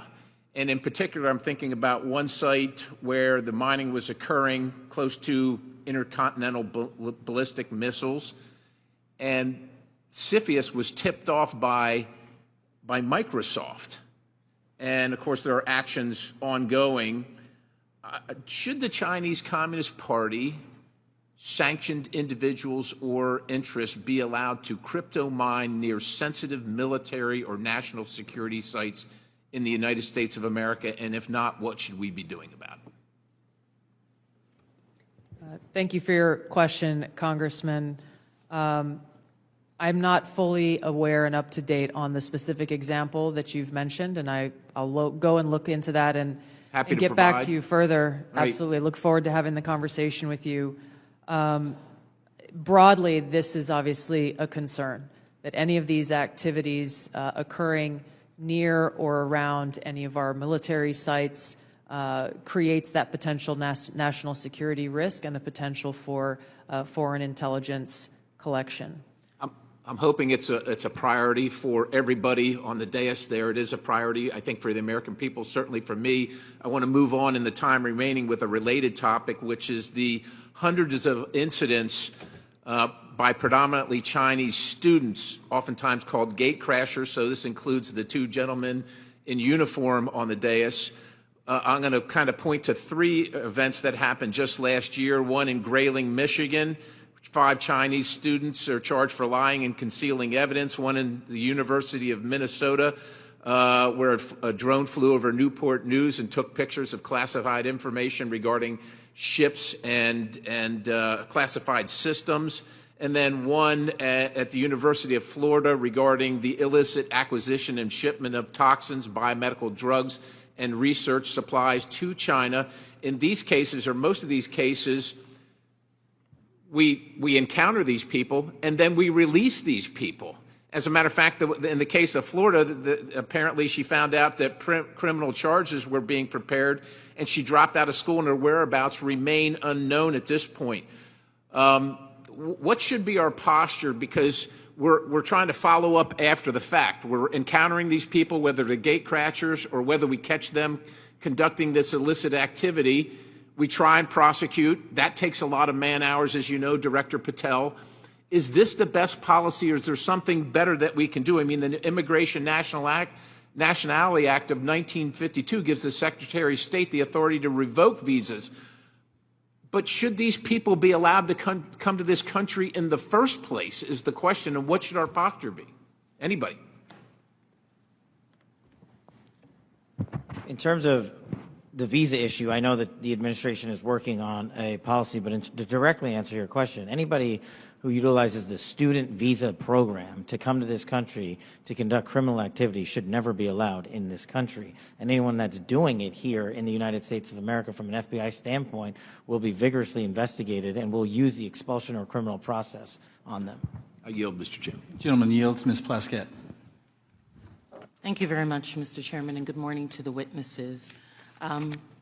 First let me say that we do have to, in this committee, try as much as possible to remain nonpartisan as opposed to bipartisan. I can recall being that way when I was counsel on the House Ethics Committee, and it's a hard position to take. But I'm really struck by the fact that in December of 2023, many people made Secretary Lloyd Austin go through the stages of the cross in self-flagellation and mea culpas for not informing the president that he was having a surgery. And now how we're treating Secretary Hedgepeth as if he is untouchable.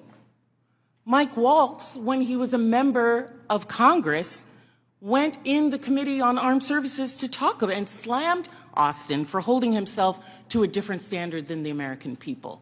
And yet we are not doing this across the board. And that's disappointing, at the very least, very disappointing. Director Gabbard, thank you for your testimony. And one of the things that I believe I heard you say was that when there was a discussion by DOJ as to the cuts to foreign aid, that there had not been a request for an intelligence and national security or an intelligence assessment of the impact of those cuts. Was that your testimony a little earlier?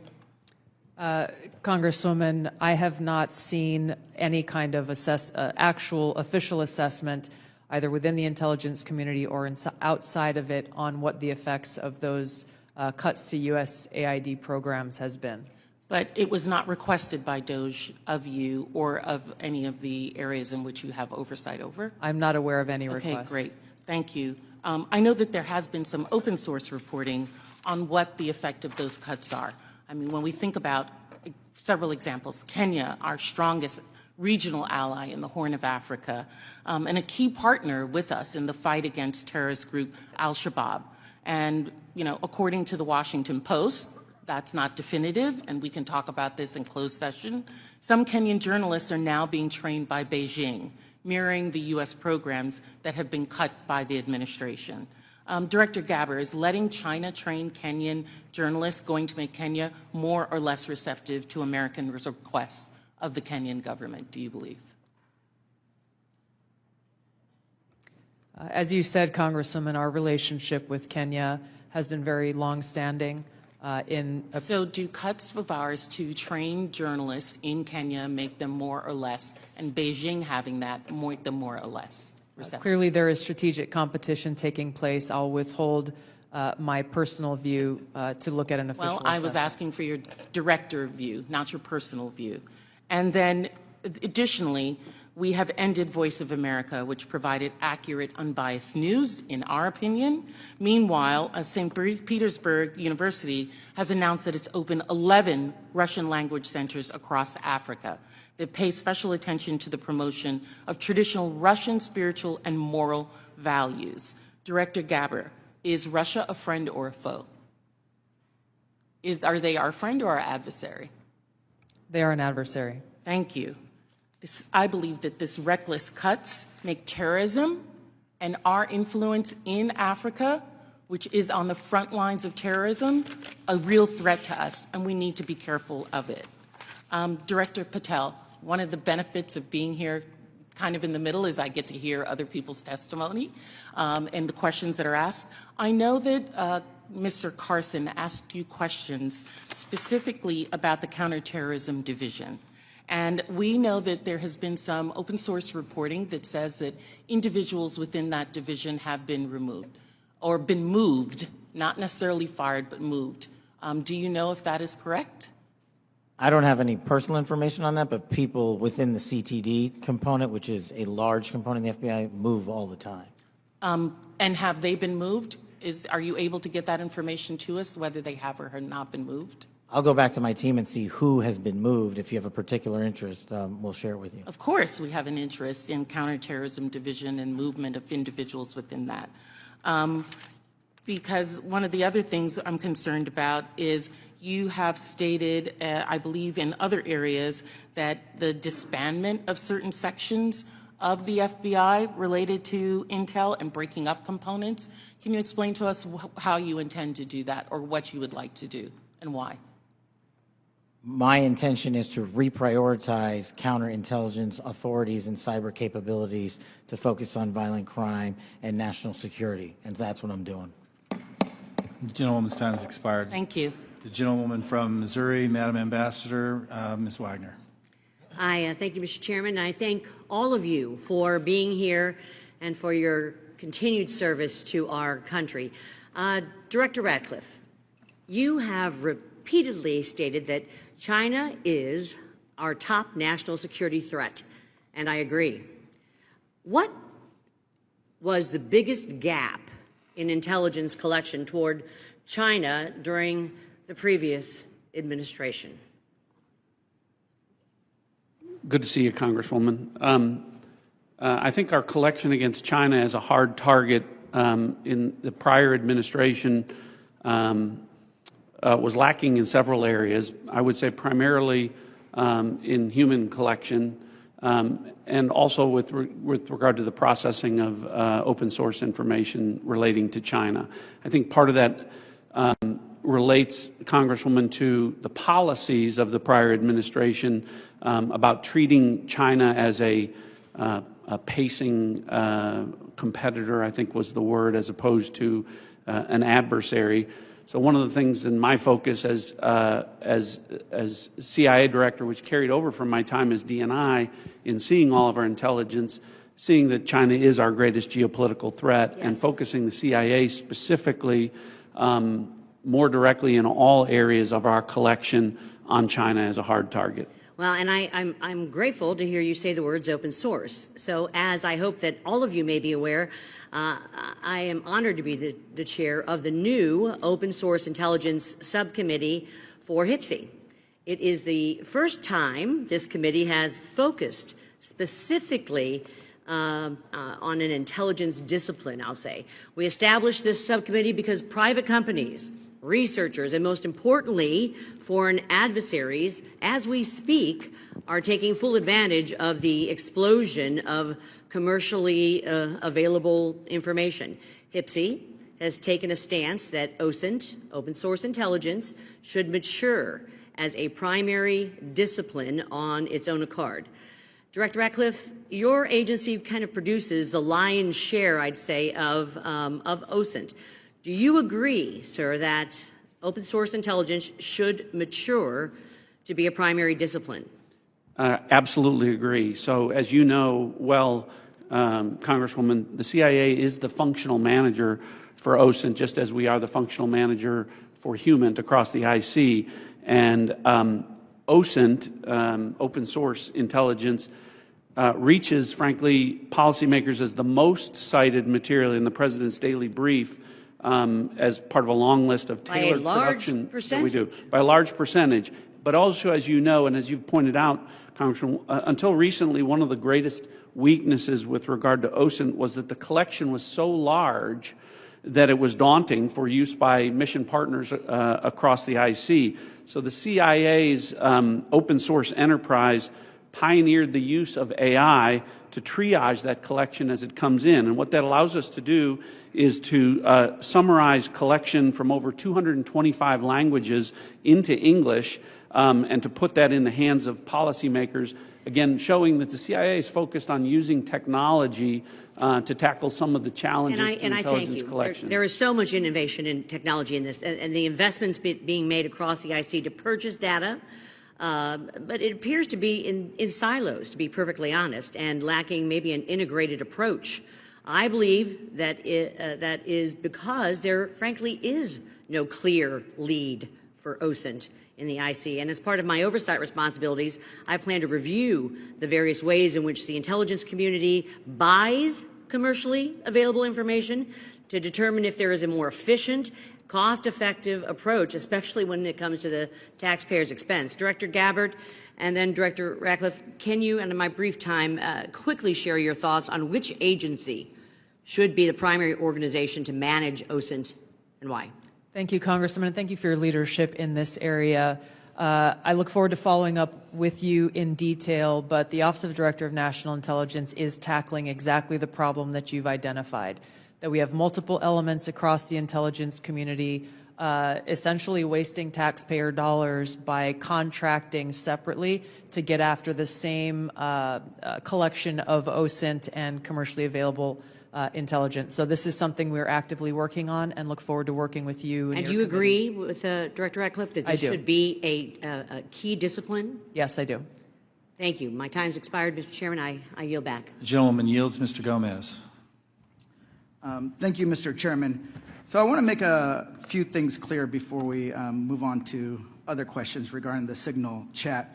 Director Gabbard, yesterday before the Senate Intelligence Committee, specifically when answering Senator Kelly, you repeatedly said you did not recall any discussion in the Houthi PC small group discussing operational details, strike targets, the type of vehicles and military units involved, or the timing and order of strikes.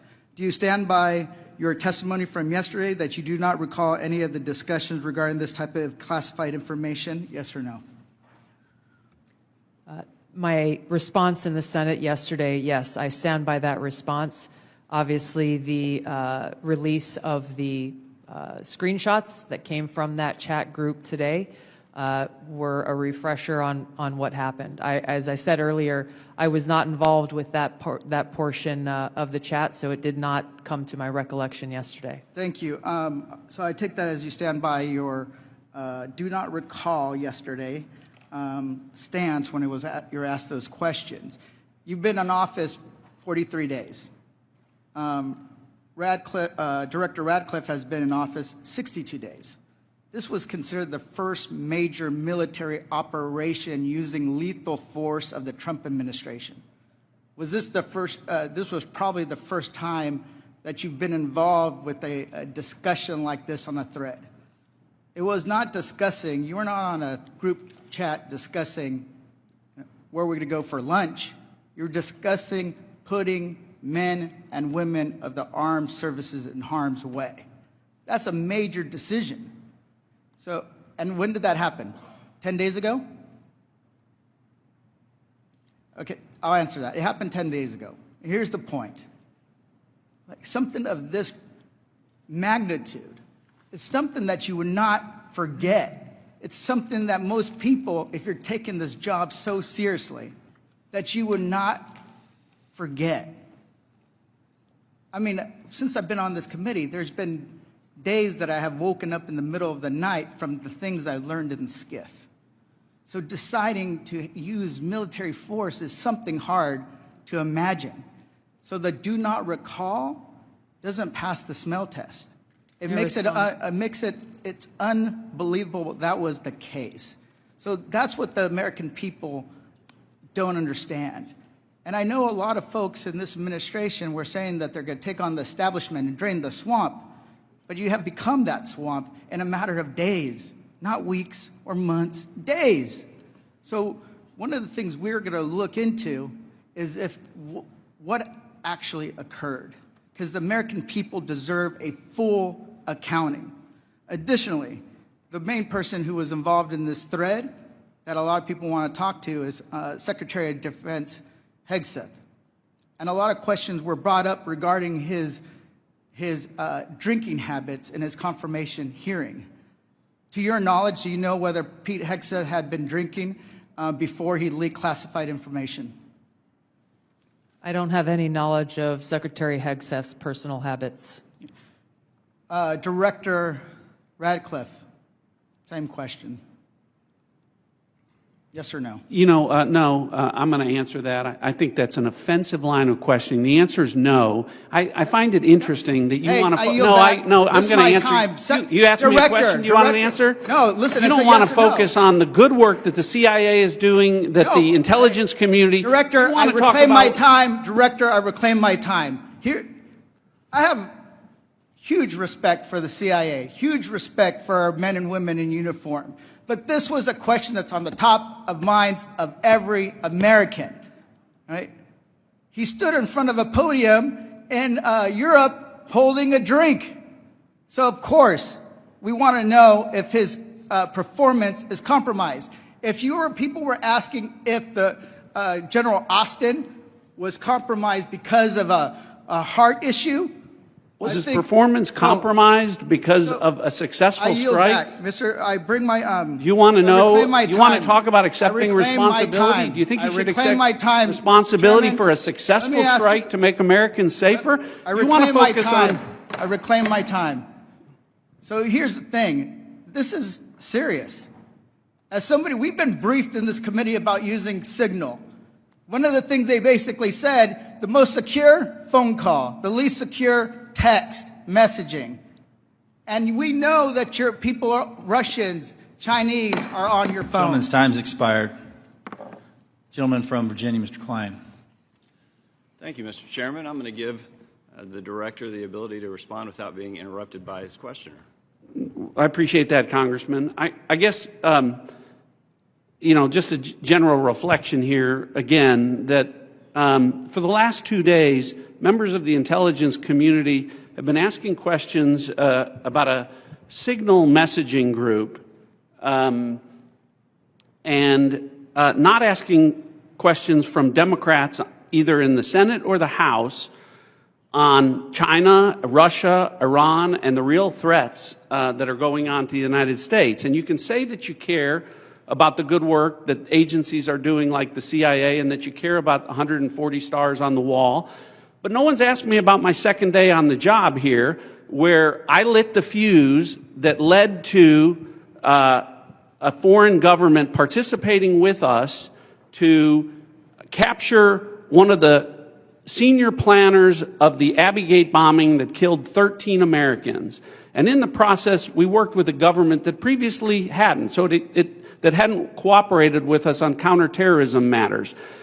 Or the fact no one has focused on that within an hour of that taking place, I was on the phone with Director Patel and a few hours later with Attorney General Bondi, working together, the IC and the FBI working together to bring this person home in less than a week. Unprecedented success for the intelligence community and the law enforcement community.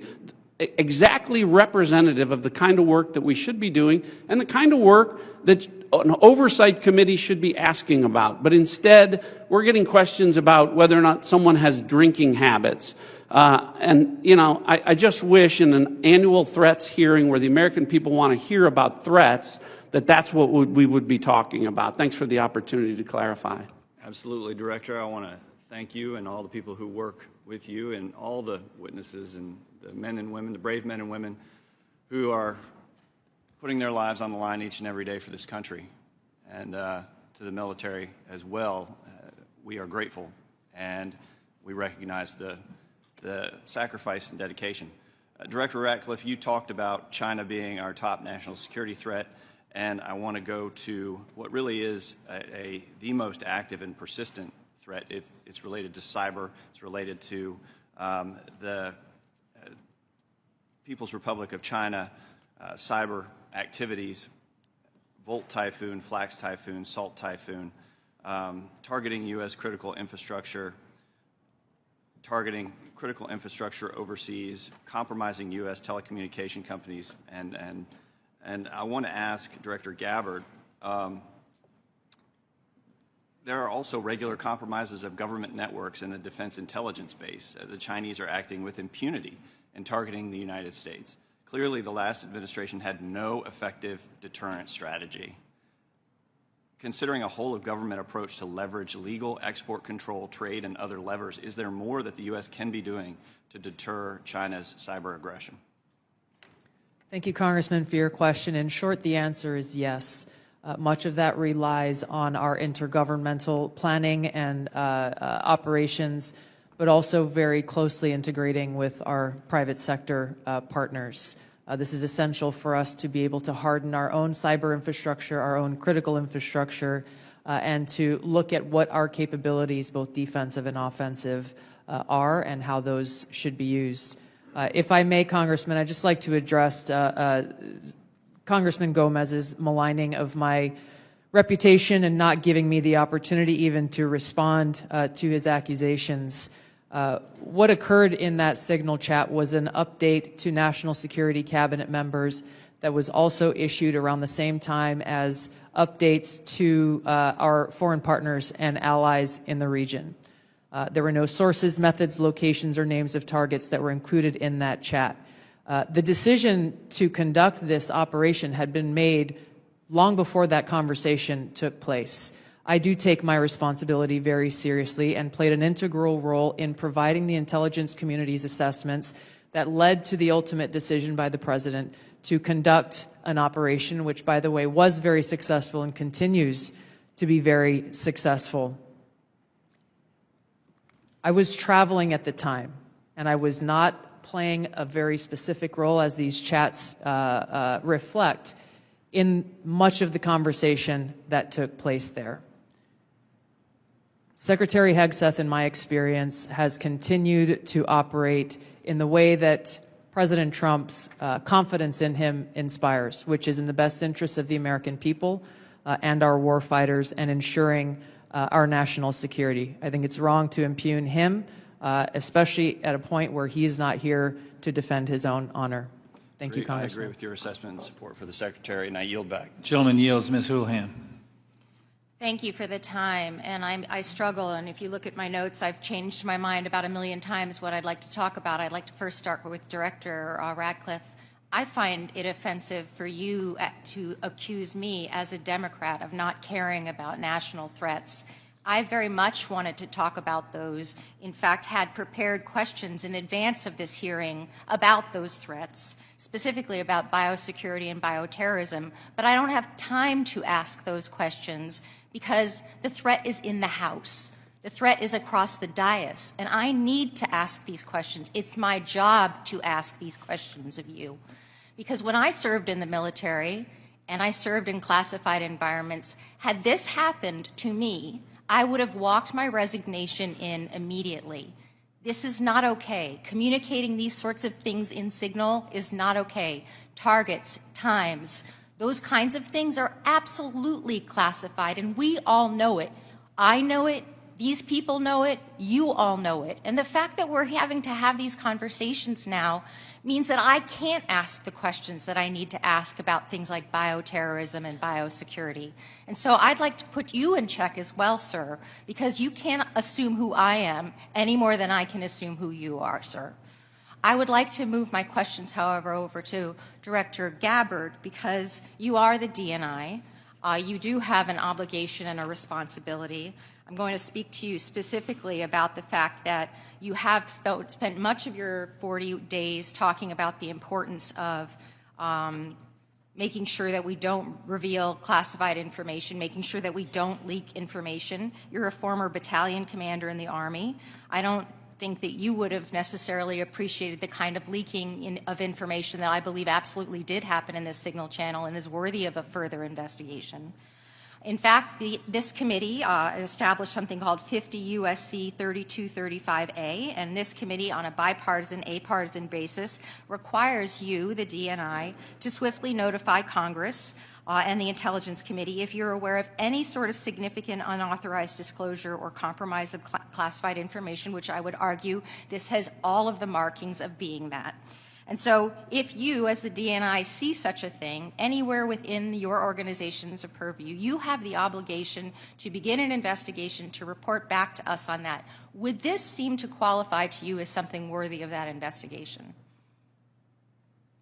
Thank you for your question, Congresswoman. In this situation, Secretary Hegseth has the Yes classification or no? and You are the declassification DNI. authority over DOD information. This chat did not have the auspice of being a DOD chat. There's no such thing as labeling it as DOD. This was a chat amongst a great variety of people, and you, according to our law that we passed here bipartisanly, have an obligation when you think there has been a tangible, significant leak of information to instigate an investigation. Do you not think it's important to do such a thing? Well, the National Security Council is investigating no? this inadvertent leak. And again, I point to Secretary Hegseth as having the classification. I and would argue that declassification Secretary authority. Hegseth, if he had the dignity that he needs to have, should be walking his resignation in, because I believe that his probably is heading toward being relieved of his duty based on what I think are significant and illegal leaks, most likely.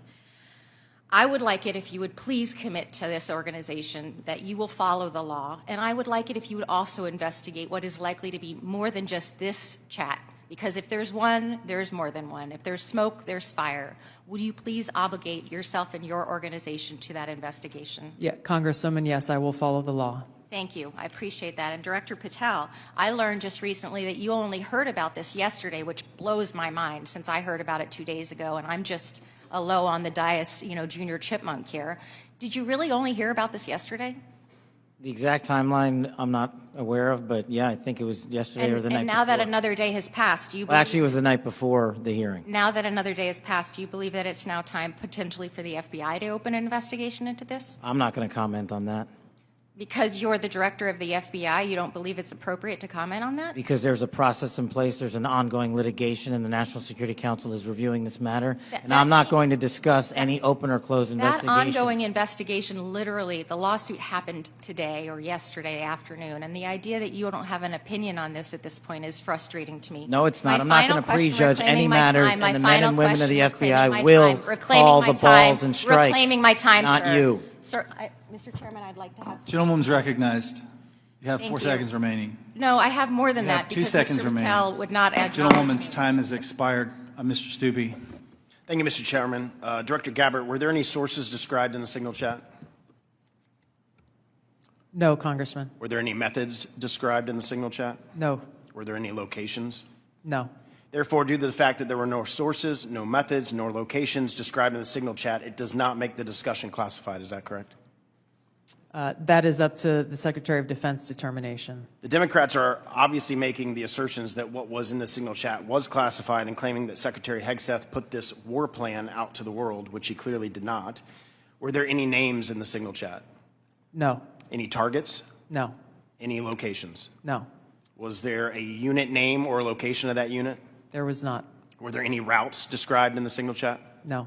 Wouldn't an operational plan contain that type of information? Every operational plan I've ever seen has contained that information. Thank you. Shifting to the real threats to America, the southern border. Due to the previous administration's open border policies, they allowed over 10 million illegals into our country. And during that time, there was 1,511 terrorist-related encounters at land border ports of entry, according to CBP. As someone who fought in the war on terror, I find this deeply offensive that the previous administration would sacrifice the security and safety of the American people in the manner in which they allowed terrorists, criminals, and rapists into our country. In your testimony, you state, and I quote, based on the latest reporting available for a year-long period ending October 2024, cartels were largely responsible for the deaths of more than 54,000 U.S. citizens from synthetic opioids. A lot of those citizens are from my home state of Florida. Cartels, narco-terrorists, and other violent transnational criminal organizations have violated the territorial integrity and sovereignty of the United States and have also fueled human trafficking and the opioid epidemic that many of my fellow Floridians have witnessed for far too long. I applaud President Trump and his swift decision to designate the narco-terrorists and Mexican cartels as foreign terrorist organizations, and I want to thank each of you for making this a priority to fight against Mexican cartels, traffickers, narco-terrorists that have been responsible for killing hundreds of thousands of Americans. For every narco-terrorist and cartel member violating our sovereignty, poisoning the American people with fentanyl and other illicit opioids, know this, your days are numbered, and know that the full force of the U.S. government will soon address your atrocities once and for all. Director Patel, it's no secret that there is a growing presence of Mexican cartels operating fentanyl synthesis labs just over our border. Just last year, the CBP estimates that more than 21,000 pounds of fentanyl was seized at our borders. That is enough to kill more than twice the population of the world, of our country. What actions are you taking to strengthen the FBI's fight against illicit fentanyl within our borders? Thank you, Congressman. It's good to see you. We have made it a priority at the FBI because fentanyl and illegal narcotics kill an American citizen every 7 minutes. That is a national security crisis, not just at the southern border, but at the northern border. And the Mexican cartels, along with their illicit partners in the CCP and other adversarial countries that are doing harm, are not just taking the fight down south, but they're bringing it up north. So we need to be more vigilant as to what's coming in through our northern border as well. Known and suspected terrorists are flowing in through our northern border more than they are our southern border, I would say, because of the successes we've had in closing the southern border. But when it comes to specifically to fentanyl, we are making, to date, since January 20th, 383 kilograms of seizures of illegal fentanyl, which is enough to kill 29 million Americans. And other than enhancing border security measures, what would be the most worthwhile action the United States could take to eliminate the cartels and stop the flow of illicit fentanyl? I got one answer for you. They're making the precursors in mainland China, and we don't have the authorities to go after that fight there, and we need to take it head on. Because without the chemicals and precursors, there is no fentanyl, and they are moving that material around the world and into the United States too freely. Director Gabbard, I'd like to reemphasize the threat that our adversaries are exploiting via fentanyl and other illicit drugs that are entering our country through the border and poisoning millions of Americans nationwide. It's essential that all components of our national security apparatus are united in their efforts to protect the American people and our communities from such harm. Is there any reason to believe that the Mexican government isn't doing enough to finally eradicate the cartels and other transnational criminal organizations operating just over the border? Congressman, I can only speak from my vantage point. As was stated previously by Director Ratcliffe, we have already been introduced to and begun collaborating with our counterparts in the Mexican government. Could there be more done? I would say absolutely yes. I know that the Trump administration across his cabinet are looking at opportunities to be able to do that. And Director Patel just hit on this with CCP and precursors, but to what extent have we seen other malicious actors worldwide partner with the cartels to infiltrate and target the United States? Related to the production of fentanyl. Yes, ma'am. India is one of those countries that is providing some of those precursor materials as well as equipment. Thank you for being here today. My time's expired. The gentleman yields. Mr. Quigley. Thank you, Mr. Chairman. And I know it's all us who are worried about this only, but apparently the Senate Armed Services Committee Chair and Ranking Member requested Inspector General report on this chat. So I'll tell you why more people are worried about this than you might think, and that's Director Gabbard, your position was created post 9/11 because of the horrible intel failure that took place there where we weren't sharing information. It wasn't adequately shared within the community and between our allies.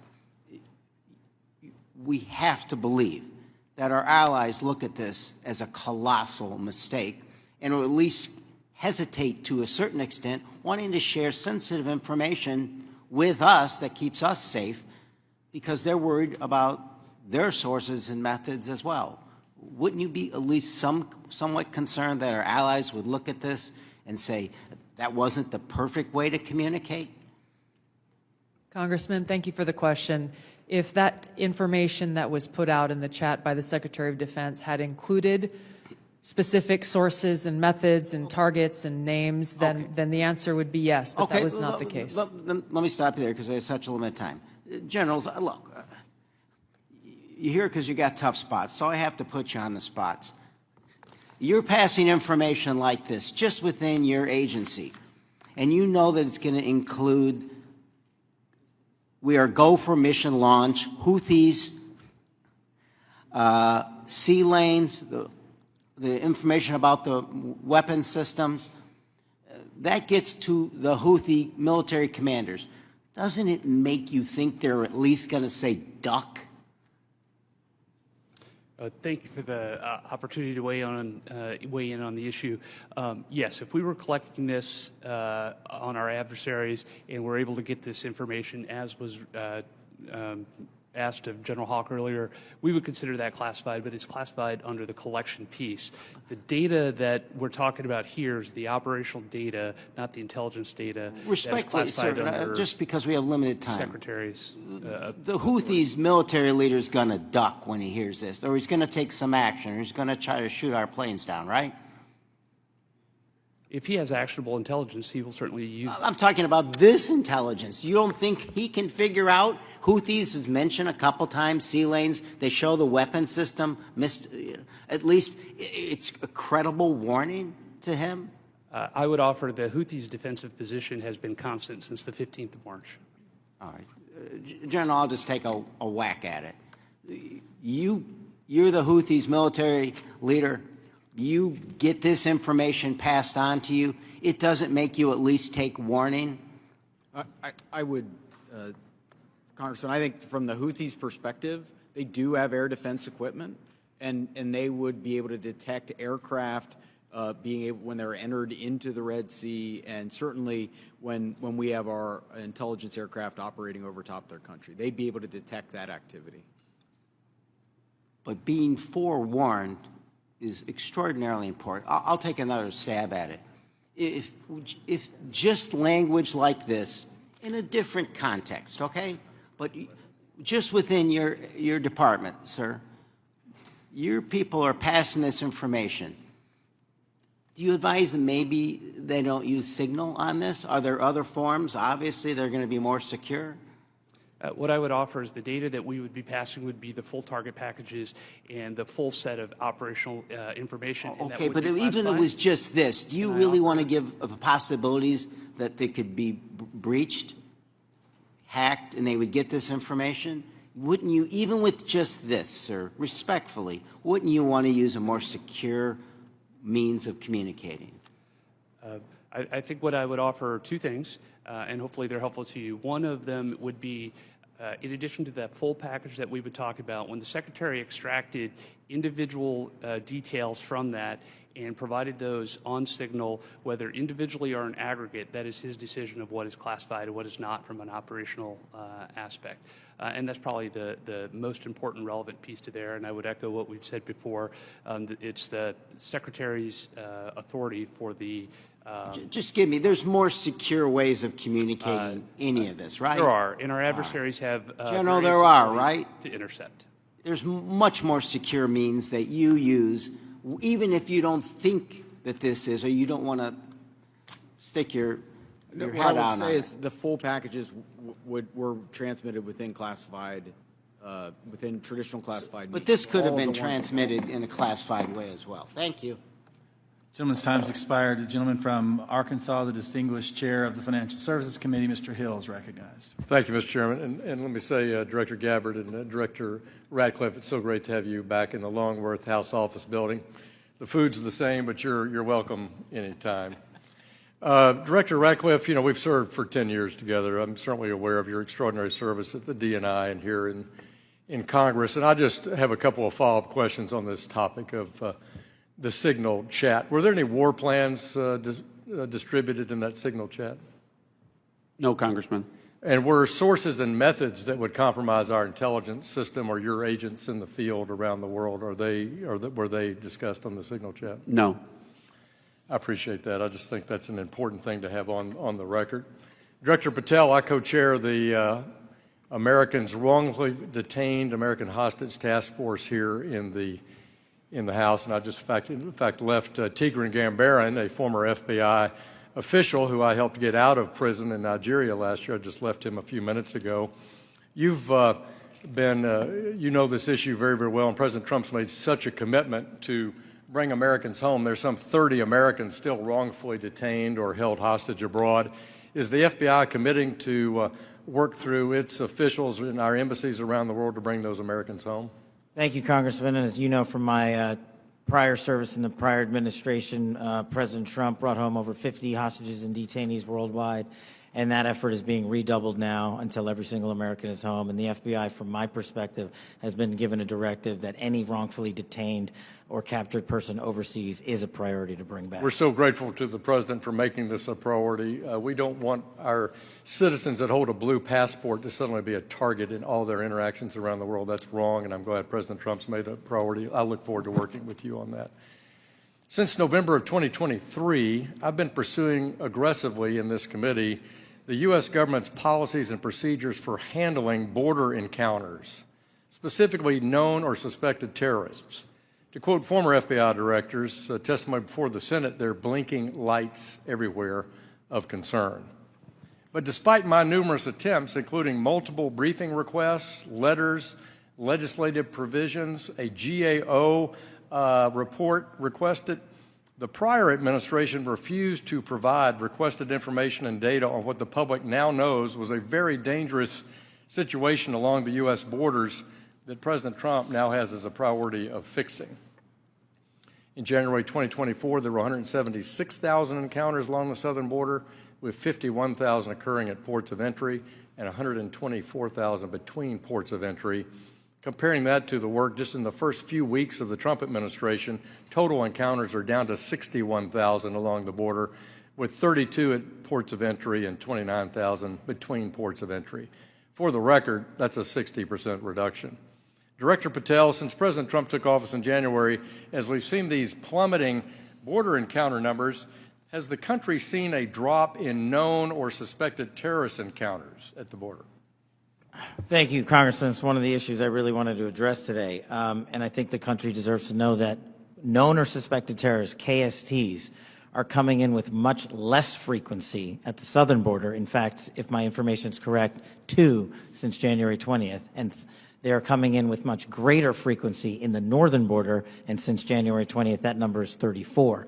And those metrics carry out over the last year in terms of ratio. So what it tells me is that known or suspected terrorists, the individuals that want to do the most harm to this country, are utilizing the northern border, and we got to refocus assets up there. Yeah, which I think is good. And I'm glad the prior administration did declassify the ISIS arrests in Philadelphia and did declassify the a citizen that was coming across the northern border to do harm on Election Day. That's good, but we have much more to do. And Director Gabbard, I need your help working with your colleagues here. It's this idea of requesting coordination between Director Patel, Secretary Noem, and the committee with fused data on known or suspected terrorists. Whether it's TSA data, BPP data, FBI internal data, we want to have that coming to us. Where are these people? What's been done with them? What is the government's position on them? Will you commit to work with us as OD and I to get this information from across the government IC? Absolutely, Congressman. And as you know, our National Counterterrorism Center was really created to fulfill exactly that task, so that we're not dealing with multiple vetting systems that are coming up with different results, that we have this central vetting database to be able to identify those known or suspected terrorists who may be trying to come into our country, or who may be one of the tens of millions who illegally crossed into our border, may have come into our country during the last 4 years. We look forward to working with you. Thank you for your answers, and I yield back. Gentleman yields. Ms. Tinney. Thank you, Mr. Chairman, and thank you so much to all of you. There's so many great questions that I have to ask, but I want to start with Director Patel, and I just want to first, before I get into a couple issues, thank you so much for your outstanding service and your recognition and focus on the northern border. My entire district is the northern border of New York with Canada. I just want to first jump into this issue for, Hamas attacked October 7th. The world watched in horror. Designated a foreign terrorist organization in 1997, killed over 1,200 civilians, and including American citizens, and many remain hostages. Only slightly less disturbing, we had a myriad of seemingly coordinated pro-Hamas demonstrations that have taken place all over the United States, in my state of New York, on college campuses, in Washington, D.C., universities. Director Patel, does the FBI have any open investigations into the organization, the leadership, and the funding of these pro-Hamas demonstrations with students such as, and groups such as Students for Justice in Palestine? Thank you, ma'am. And I'm limited by what the Attorney General has already publicized, but as you know, there are open investigations based on what's been made public. Okay. Has the FBI uncovered any evidence of foreign support for these Hamas demonstrations, including, other than Iran, any of these groups I might mention, like Students for Justice in Palestine, anything that's open source that we can talk about? That's still ongoing. Thank you. Director Gabbard, thank you so much for your service. It was great to serve with you in Congress as well, and work so much on wonderful veterans issues. My son's also a Marine major, and so we appreciate the service of everybody here. Let's keep in mind, obviously we're in open session. Do you have anything or ongoing intelligence to suggest there's foreign support from governments, non-government groups, and individuals that have helped these pro-Hamas demonstrations all across America, including on university campuses? Congresswoman, there are some assessments that reflect that, and we can talk about that in the closed session. Great, thank you so much. And now I want to get back to Cash, Director. Great work on the northern border. I'm one of the co-founders of the Northern Border Security Caucus, and your information has been tremendous. Once I got the district that I represent now, this sprawling, long district, the entire northern border is Canada. And as you say, 358 suspects on the terror watch list. Almost 90% of the suspects on the terror watch list are coming across our northern border. I'd love to talk to you. What is the FBI doing specifically dealing with this northern border? And what access point are you? Who are you working with? Is there a way that we have got a way to handle this with the foreign terror threats? And I say this in light of my district specifically, where New York State, led by Democrats, by the way, is notorious for their unwillingness to work with law enforcement. Under Governor Cuomo, we cut off the ability. I know Congressman Quigley talked about working together after 9/11. The state hit hardest by 9/11. And Governor Cuomo put in a law that prohibited law enforcement from working together in 2019. What are we doing so we can work with New York, the government and others, to make sure that this doesn't happen across our New York northern border? Well, one, and this is out of my lane, but what we need to be doing is working with the Canadian government because they sit on top of our northern border. We do have the problem of tyranny of distance and sheer geography as compared to the southern border, but when we were told that the Mexican government would not work with us, we overcame that hurdle, and we've seen the immediate results, as I highlighted to your colleague, about northern border contacts with KSTs versus the southern border. The other thing we can be doing is working across every northern border state who has a geographic border with Canada and their local and state affiliates, which we are doing at the FBI, but it is such a vast enterprise that we would need a huge increase in resources to cover down on that the way we do in Mexico. In addition, thank you for that. In addition with working with the Canadians, are you also working with the New York State government? Because we do have a number of interesting assets, a sprawling Akwesasne Mohawk Reservation that kind of goes across the northern border with New York and Canada. Are those types of things ways that you can work with the New York government and also in coordination with the Canadian Royal Police? Absolutely, ma'am, and you highlight a great point. A lot of the northern border touches upon tribal lands, and we need to work with tribal leaders throughout the country as effectively as we do with state and local governments, and at the FBI we're doing just that. Thank you so much, and I really appreciate all of your service, and I yield my time back. Gentleman yields. Gentleman from Texas, Mr. Fallon's recognized.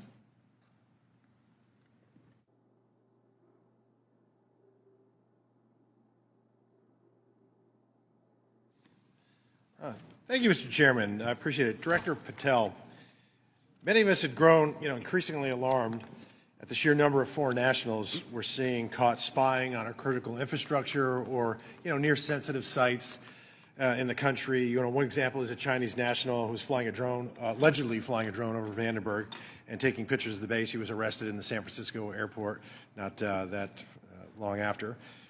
Director Patel, would you agree that the two most dangerous nation states to our homeland and our interests are China and Russia? Yes, Congressman. So it would stand to reason that we should pay particular attention when foreign nationals from these two countries, who we've already established are the greatest threats to our country now and in the future, when they try to sneak into our country illegally. Absolutely, sir. Can you speak on the illegal migration we see from Russia and China and the differences that we saw from the first Trump administration to the Biden administration? Well, one, the problem you have when you have an effective resolution to that set of issues is that the enemy adapts. And what they've done is utilize, as we were just discussing with your colleague, the northern border to shift their resources and affiliations to pour in known or suspected terrorists through the northern border. They haven't stopped through the southern border. They just know that we are setting up a pretty monumental effort down there to suspected terrorists from entering the country. But the thing is, the Chinese, the Russians, Iranians suspected terrorists from entering the country.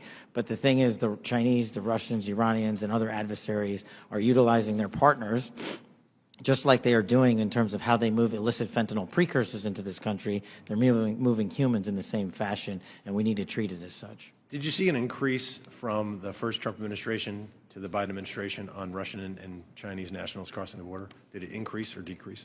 Yes, actually, so the PRC nationals crossing the southern border from 22 to 25 was 178,000.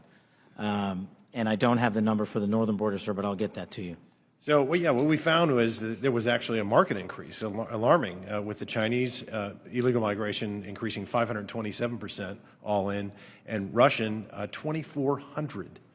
And if just 1/10 of 1%, some fraction, some tiny fraction, 1/10 of 1% are actually asset sleeper agents loyal to Moscow or Beijing, they could wreak havoc and mayhem in a free and open society. It's very dangerous. And then those are the ones we know about. What about the ones that snuck across and we never found them? The unknown gotaways, if you will. So, Director Patel, there's also great concern about the increasing number of counterintelligence threats that are penetrating all levels and branches of government, both local, state, and federal. The number of elected and appointed officials willing to betray this country is becoming increasingly pervasive. Last year, we saw a former senior aide in the New York governor's office, Linda Sun, and her husband, Chris Hu, indicted on charges of money laundering and acting as foreign agents of the People's Republic of China. Ms. Sun used her position to block Taiwanese representatives from access to New York State officials. Instead, we're rolling out the red carpet for those PRC officials to have those meetings. I mean, that's some scary stuff. So when we have someone like Sue Mi Terry, who also worked covertly spying on Korea while working simultaneously with various think tanks, and she had been national security official, and she'd worked for the CIA and the National Security Council. And because of her job, members of Congress and their staffs had access to these Korean intelligence officials, and she was paid with, thousands of dollars in luxury gifts. But Director Patel, I get that these investigations are ongoing and sensitive. But to the extent that you can, could you please briefly highlight the severity of these counterintelligence threats, including a rough estimate of the number of open counterintelligence cases that are pending? We have many, and I'll get you the exact number, sir, in closed session. But what it highlights is that the enemy is not relenting. They're actually doubling down and tripling down on their efforts, and there's no sector in government that they won't go to and try to infiltrate and penetrate access and turn people in this country against our own nation. So that is a national security threat of our time, as is the terrorism threat and as is the fentanyl threat. It needs to be treated as such equally, and at the FBI we're doing that. Thank you. And Director Patel, will you commit to providing this committee with classified briefing on the severity, the FBI processes and procedures, including defensive briefings related to counterintelligence threats involving elected and or appointed officials? For defensive briefings, Congressman, I commit to you that the FBI will give you everything we have in our holdings. I can't comment on other people's. Thank you. And Mr. Chairman, I want to thank all the witnesses for being here, particularly Mr. John Ratcliffe, Congressional District Force as well. I yield back. Gentleman yields. I just got notice that the baseball shooting report discussed by Vice Chairman Kelly earlier today has been delivered to our SCIF, and I appreciate, Director Patel, your responsiveness to that issue. Thank you so much for your commitment and the appropriate transparency demonstrated in that. We appreciate that very much. Since each member has had an opportunity to question our witnesses, I will now close this portion of the hearing, and we'll reconvene in closed session at 2 p.m. in the HIPSI spaces. I ask the public and staff to please remain seated until our witnesses depart. Thank you.